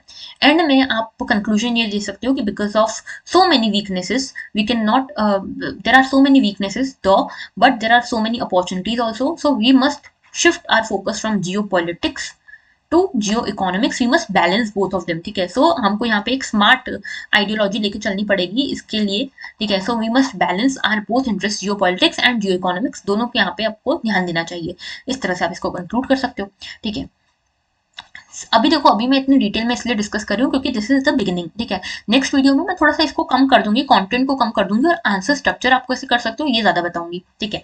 नेक्स्ट हमारा क्वेश्चन है, increasing cross border terrorist attacks in India and growing interference in internal affairs of member states by Pakistan are not conducive for the future of SAARC, explain with suitable examples. तो देखो यहाँ पे ये बताया गया है, सबसे पहले सार्क। तो देखो, सार्क के बारे में आपको पता होना चाहिए। वैसे तो ये ऑर्गेनाइजेशन का भी क्वेश्चन हो सकता था, लेकिन क्योंकि यहाँ पे पाकिस्तान भी इन्वॉल्व है, इसीलिए मैंने इसको यहाँ पे ले लिया है। तो देखो, सार्क जो है ये एक south Asian association for regional corporation, ये कंट्री है, ये एक ऑर्गेनाइजेशन है हमारी कंट्रीज की, जो साउथ एशियन कंट्रीज है। कौन कौन सी कंट्रीज आती है इसमें, 8 कंट्रीज आती है। कौन कौन सी 8 कंट्रीज है, कमेंट डाउन बिलो, ठीक है। और अच्छा, अगर लेक्चर अच्छा लग रहा हो तो लाइक कर देना, और मुझे बताना कि सेकंड लेक्चर में अगर आप कुछ इंप्रूवमेंट्स चाहते हो मेरी साइड से तो वो भी बता सकते हो, ठीक है। अच्छा, ये क्वेश्चन है आपका कि सार्क में कौन कौन सी 8 कंट्रीज है, ये आप मुझे कॉमेंट बताओगे कॉमेंट्स में नीचे, ओके। अच्छा, अब देखो यहाँ पे क्रॉस बॉर्डर टेररिस्ट अटैक्स जो है वो बढ़ रहे हैं पाकिस्तान की साइड से। जो मेंबर स्टेट्स हैं, जैसे पाकिस्तान का जो स्टेट है, पाकिस्तान जो एक मेंबर है सार्क का, उसकी साइड से भी अफेयर्स जो है, इंटरनल अफेयर्स बढ़ रहे हैं। इसके कारण सार्क का फ्यूचर बहुत अच्छा नहीं दिखता, ये स्टेटमेंट है। And explain with suitable examples, तो आपको यहाँ पे सूटेबल एग्जाम्पल्स भी देने। 2016 का क्वेश्चन है। क्वेश्चन क्यों आया, क्वेश्चन इसीलिए आया क्योंकि 2016 में ही हुआ था उरी अटैक। उरी अटैक जो हुआ उसके बाद जो हमारे, देखो हमारी साइड से भी वहां पे बालाकोट स्ट्राइक वगैरह हुई थी, लेकिन उरी अटैक हुआ पहले तो, ठीक है। उरी अटैक हुआ यहाँ पे कुछ टाइम पहले, यहाँ पे 2014 में ही, देखो 2 साल पहले की बात है, जब मोदी जी ने जब अपनी ओथ सेरेमनी रखी थी, जो ओथ टेकिंग सेरेमनी थी उनकी, उसमें जो सार्क नेशन है उनको बुलाया था एज अ फ्रेंडली जेस्टर कि भाई सब आओ मिलजुल के बात करते हैं, काम करते हैं, लेकिन पाकिस्तान तो बात आएगा नहीं, तो पाकिस्तान ने यहाँ पे कर दिया उरी अटैक। इससे पहले भी कई सारे अटैक्स हुए थे, ठीक है। तो यहाँ पे अटैक्स होने के बाद यहाँ पे सार्क की 19th मीटिंग होनी थी, शायद 19th थी या 20th थी, ये देख लेना, पर सार्क की एक मीटिंग होनी थी पाकिस्तान इस्लामाबाद में। इंडिया ने जाने से मना कर दिया, और जैसे ही इंडिया ने जाने से मना करा, बाकी कंट्रीज ने भी मना कर दिया, हम नहीं आएंगे, ठीक है, as a sign of protest, as a sign of isolating Pakistan, ठीक है। तो ये चीज थी यहाँ पे, इसीलिए ये न्यूज में था। 2016 की ये बात है, और 2016 में ये क्वेश्चन आया, समझ गए। तो अभी समझ पा रहे हो ना कौन कौन से क्वेश्चन आ सकते हैं। Afghanistan is a very important country, यहाँ पे ये याद रखना। यूएस एंड चाइना तो हमेशा से ही है, ठीक है। अब देखो यहाँ पे इंट्रोडक्शन में आप बता सकते हो कि सार्क क्या है। पहले तो सार्क एक रीजनल ऑर्गेनाइजेशन है जो 1985 में बनी थी। बताना चाहो तो बता दो, नहीं बताना चाहो तो कोई दिक्कत नहीं। आपको मेजरली ये बताना है कि उरी अटैक, यहाँ पे आपको कॉन्टेक्स्ट देना है। कॉन्टेक्स्ट जैसे ही दोगे ना, वैसे ही जो चेकर है उसको समझ आ जाएगा कि आपको समझ आ गया क्वेश्चन क्यों आया है। तो उरी अटैक के कॉन्टेक्स्ट में आप दो कि यहाँ पे अटैक हुए, बहुत सारे टेररिस्ट अटैक हुए। उसके बाद ये समझ में आया कि यहाँ पे काम नहीं चल रहा और सार्क की एफिशिएंसी दिन ब दिन गिरती जा रही है, ठीक है, ये आप बता सकते हो। और इसी के कारण सार्क की समिट्स नहीं हो पाई, क्योंकि यहाँ पे सारी कंट्रीज ने जाने से मना कर दिया इस्लामाबाद में, तो इसीलिए सार्क की एफिशिएंसी घट रही है। बॉडी में आप बताओगे कि what was the aim of SAARC. अब देखो, आपको बेसिकली ये बताना है कि सार्क की जो इंपॉर्टेंस है ना, जो फ्यूचर है, वो उतना कंड्यूसिव नहीं दिखता। क्यों नहीं दिखता ये आपको बताना है। तो यहाँ पे आपको बताना है एम क्या था सार्क का, सार्क क्यों बनाया गया था। तो सबसे पहले कोऑपरेशन के लिए, एनर्जी के लिए, टूरिज्म, ट्रेड, टेक्नोलॉजी, इन सभी में हम कोऑपरेशन करना चाहते थे। सारी कंट्रीज जो थी सार्क की, ये सभी कोऑपरेशन करना चाहती थी इन टर्म्स ऑफ दीज थिंग्स, ठीक है, एनर्जी, टूरिज्म, ट्रेड, टेक्नोलॉजी। हम चाहते थे कि हमारा भी एक रीजनल ब्लॉक हो जिसको हम साथ में आगे लेकर जाए, ठीक है, लेकिन ये हो नहीं पाया। हमने शुरू तो किया था सार्क को एज अ मल्टीलैटरल ऑर्गेनाइजेशन, मतलब कि हम चाहते थे कि यहाँ पे सभी कंट्रीज का बातचीत हो, ठीक है, रीजनल अफेयर्स को डिस्कस किया जाए, लेकिन ये बन के रह गया बायलैटरल ऑर्गेनाइजेशन। बायलैटरल क्यों? क्योंकि ये सिर्फ इंडिया और पाकिस्तान के झगड़ों को सॉल्व करते रह गया, और काफी सारे केसेस में तो ये वो भी नहीं कर पाया क्योंकि पाकिस्तान बाज ही नहीं आता। पाकिस्तान बार बार ऐसा कुछ कर देता है जिसके कारण ये जो ऑर्गेनाइजेशन है वो अपने एम को अचीव ना कर पाए। कैसे करता है ये मैं बताती हूँ। जैसे कि पहले एम हमारा था जियो इकोनॉमिक्स की तरफ ध्यान देना, हमारा एम था इकोनॉमिकली सब कंट्रीज को आगे लेकर जाना, लेकिन हम इसमें रह गए जियो पॉलिटिक्स में, because of majorly because of Pakistan. ठीक है, उसके बाद ये बायलेटरल ऑर्गेनाइजेशन बन के रह गया। दूसरी चीज, यहाँ पे कोई कलेक्टिव आइडेंटिटी बन ही नहीं पाई क्योंकि पाकिस्तान हर बार, जैसे ये जो सार्क है वो अपने आप को एक रीजनल आइडेंटिटी के तौर पे रिकॉग्नाइज करता था, जब बनाया गया था एटलीस्ट तब तो करता था। पाकिस्तान ने क्या किया, पाकिस्तान कंटिन्यूसली बोलता था कि मैं तो एक इस्लामिक कंट्री हूँ, तो पाकिस्तान अपने आप को सार्क का मेंबर अच्छे से बना ही नहीं पाया, रिकॉग्नाइज कर ही नहीं पाया। श्रीलंका भी कंटिन्यूसली बोलता था कि मेरे तो अच्छे relation south east Asia countries के साथ हैं, जो म्यांमार, अफगानिस्तान, म्यांमार, वियतनाम, ये वाली जो कंट्रीज हैं उनके साथ मेरे अच्छे रिलेशनशिप हैं, तो मैं वो भी अपने आप को अच्छे से एस्टैब्लिश नहीं कर पाया एज अ सार्क मेंबर। तो ये एक इशू था कि कलेक्टिव आइडेंटिटी बन नहीं पाई। फिर 26/11 का अटैक हुआ, इंडिया पाकिस्तान का फ्रिक्शन हुआ, कई सारी चीजें हुई जिसके कारण इंडिया के मन में सार्क को लेकर बहुत सारे डाउट्स आ गए कि सार्क का कुछ मतलब है भी कि नहीं। आप सोचो ना, आपके और आपके पड़ोसी के बीच में रोज झगड़े होते हैं, ठीक है, वो कुछ कर देते हैं आपको, आप कुछ कर देते हैं उनको, रोज झगड़े होते हैं, तो क्या आप एक ही पार्टी कर पाओगे? आप उनके साथ मिलकर कोई पार्टी कर पाओगे? नहीं कर पाओगे। तो वही चीज है यहाँ पे कि क्या इसका मतलब है। और पाकिस्तान ने काफी ज्यादा ऐसी भी चीजें चली जिसके कारण जो इकोनॉमिक इंटीग्रेशन की बात हुई थी, कनेक्टिविटी की बात हुई थी, वो नहीं हो पाई। जैसे इकोनॉमिक इंटीग्रेशन का कहा, जैसे सार्क ने कहा कि हम इकोनॉमिक इंटीग्रेशन करते हैं, एक मार्केट बनाते हैं जो सब एक तरह से, मतलब एक तरह से यहाँ पे free trade agreement kind of हो सके इसके बीच में। यहाँ पे पाकिस्तान ने अड़ंगे लगा दी कि नहीं, ऐसा नहीं करेंगे। देन रोड कनेक्टिविटी के लिए यहाँ पे बोला कि एक रोड कनेक्टिविटी के लिए एक ट्रांजिट रूट बनाते हैं। पाकिस्तान ने बोला हम यहाँ पे आपको अपने लैंड पे एक्सेस नहीं देंगे, ये बोल दिया। तो यहाँ पे फिर आखिरकार BBIN बनाना पड़ा था, बांग्लादेश भूटान इंडिया नेपाल कॉरिडोर, जो कि पहले पाकिस्तान भी होना चाहिए था इसमें, लेकिन नहीं हो पाया। तो कंक्लूजन ये है कि इतने सारी चीजों के कारण इफिशियंसी जो है वो सार्क की गिरती जा रही है। जो एम से बनाया गया था सार्क, उसको पूरा नहीं कर पा रहा है अब सार्क। इसीलिए कंक्लूजन आप ये दे सकते हो, इंडिया ने एक विजन रखा था सार्क माइनस पाकिस्तान का। तो इंडिया ने काफी सारी ऐसी चीजें भी करी है जिसमें जैसे सार्क के लिए एक अलग से मिसाइल, एक अलग से यहाँ पे GPS सिस्टम लेके आया है इंडिया, ठीक है। तो उसको सार्क बाकी सारी कंट्रीज यूज करती हैं, पाकिस्तान नहीं यूज करता है। तो सार्क माइनस पाकिस्तान का एक विजन था इंडिया का, जिसके थ्रू एटलीस्ट जो एम्स रखे थे वो बाकी सारी कंट्रीज तो पूरा कर पाए, पाकिस्तान को नहीं करना, वो ना करे, ठीक है। दूसरी चीज, बिम्स्टेक को एक अल्टरनेटिव देखा जा रहा है सार्क का, ठीक है, कि अगर हमारे इधर वाली कंट्रीज अच्छे से कोऑपरेट नहीं कर पा रही हैं थ्रू सार्क, या तो फिर सार्क माइनस पाकिस्तान बना, और अगर नहीं बनाना है तो हम अपने इंटरेस्ट को क्यों रोके, हम इधर वाली कंट्रीज के साथ अच्छे रिलेशनशिप्स निभा लेते हैं। तो ये चीज, सारी चीजें आप कंक्लूजन में लिख सकते हो, ठीक है। तो आपको एंड में ऐसा मतलब बिल्कुल ही निराश होकर नहीं बताना है कि भाई कोई भी रास्ता नहीं है, हम तो बिल्कुल बर्बाद हो गए, सार्क पूरा बर्बाद हो गया। ऐसा नहीं होना, नेगेटिव नहीं दिखाना चाहिए। यहाँ पे एक आपको ऑप्टिमिस्टिक पॉइंट ऑफ व्यू रखना है कि कोई बात नहीं, सार्क अगर नहीं सफल हो पा रहा है तो हमारे पास बिम्स्टेक भी है, we can go with it also. तो इस तरह से आपको हर आंसर को एड्रेस करना है। सो आज के लिए इतने ही क्वेश्चंस थे, ठीक है। एक और हमारा पार्ट आएगा कल, तो आप उसको भी देखिएगा। That was all for today. Thank you for watching and have a very good day.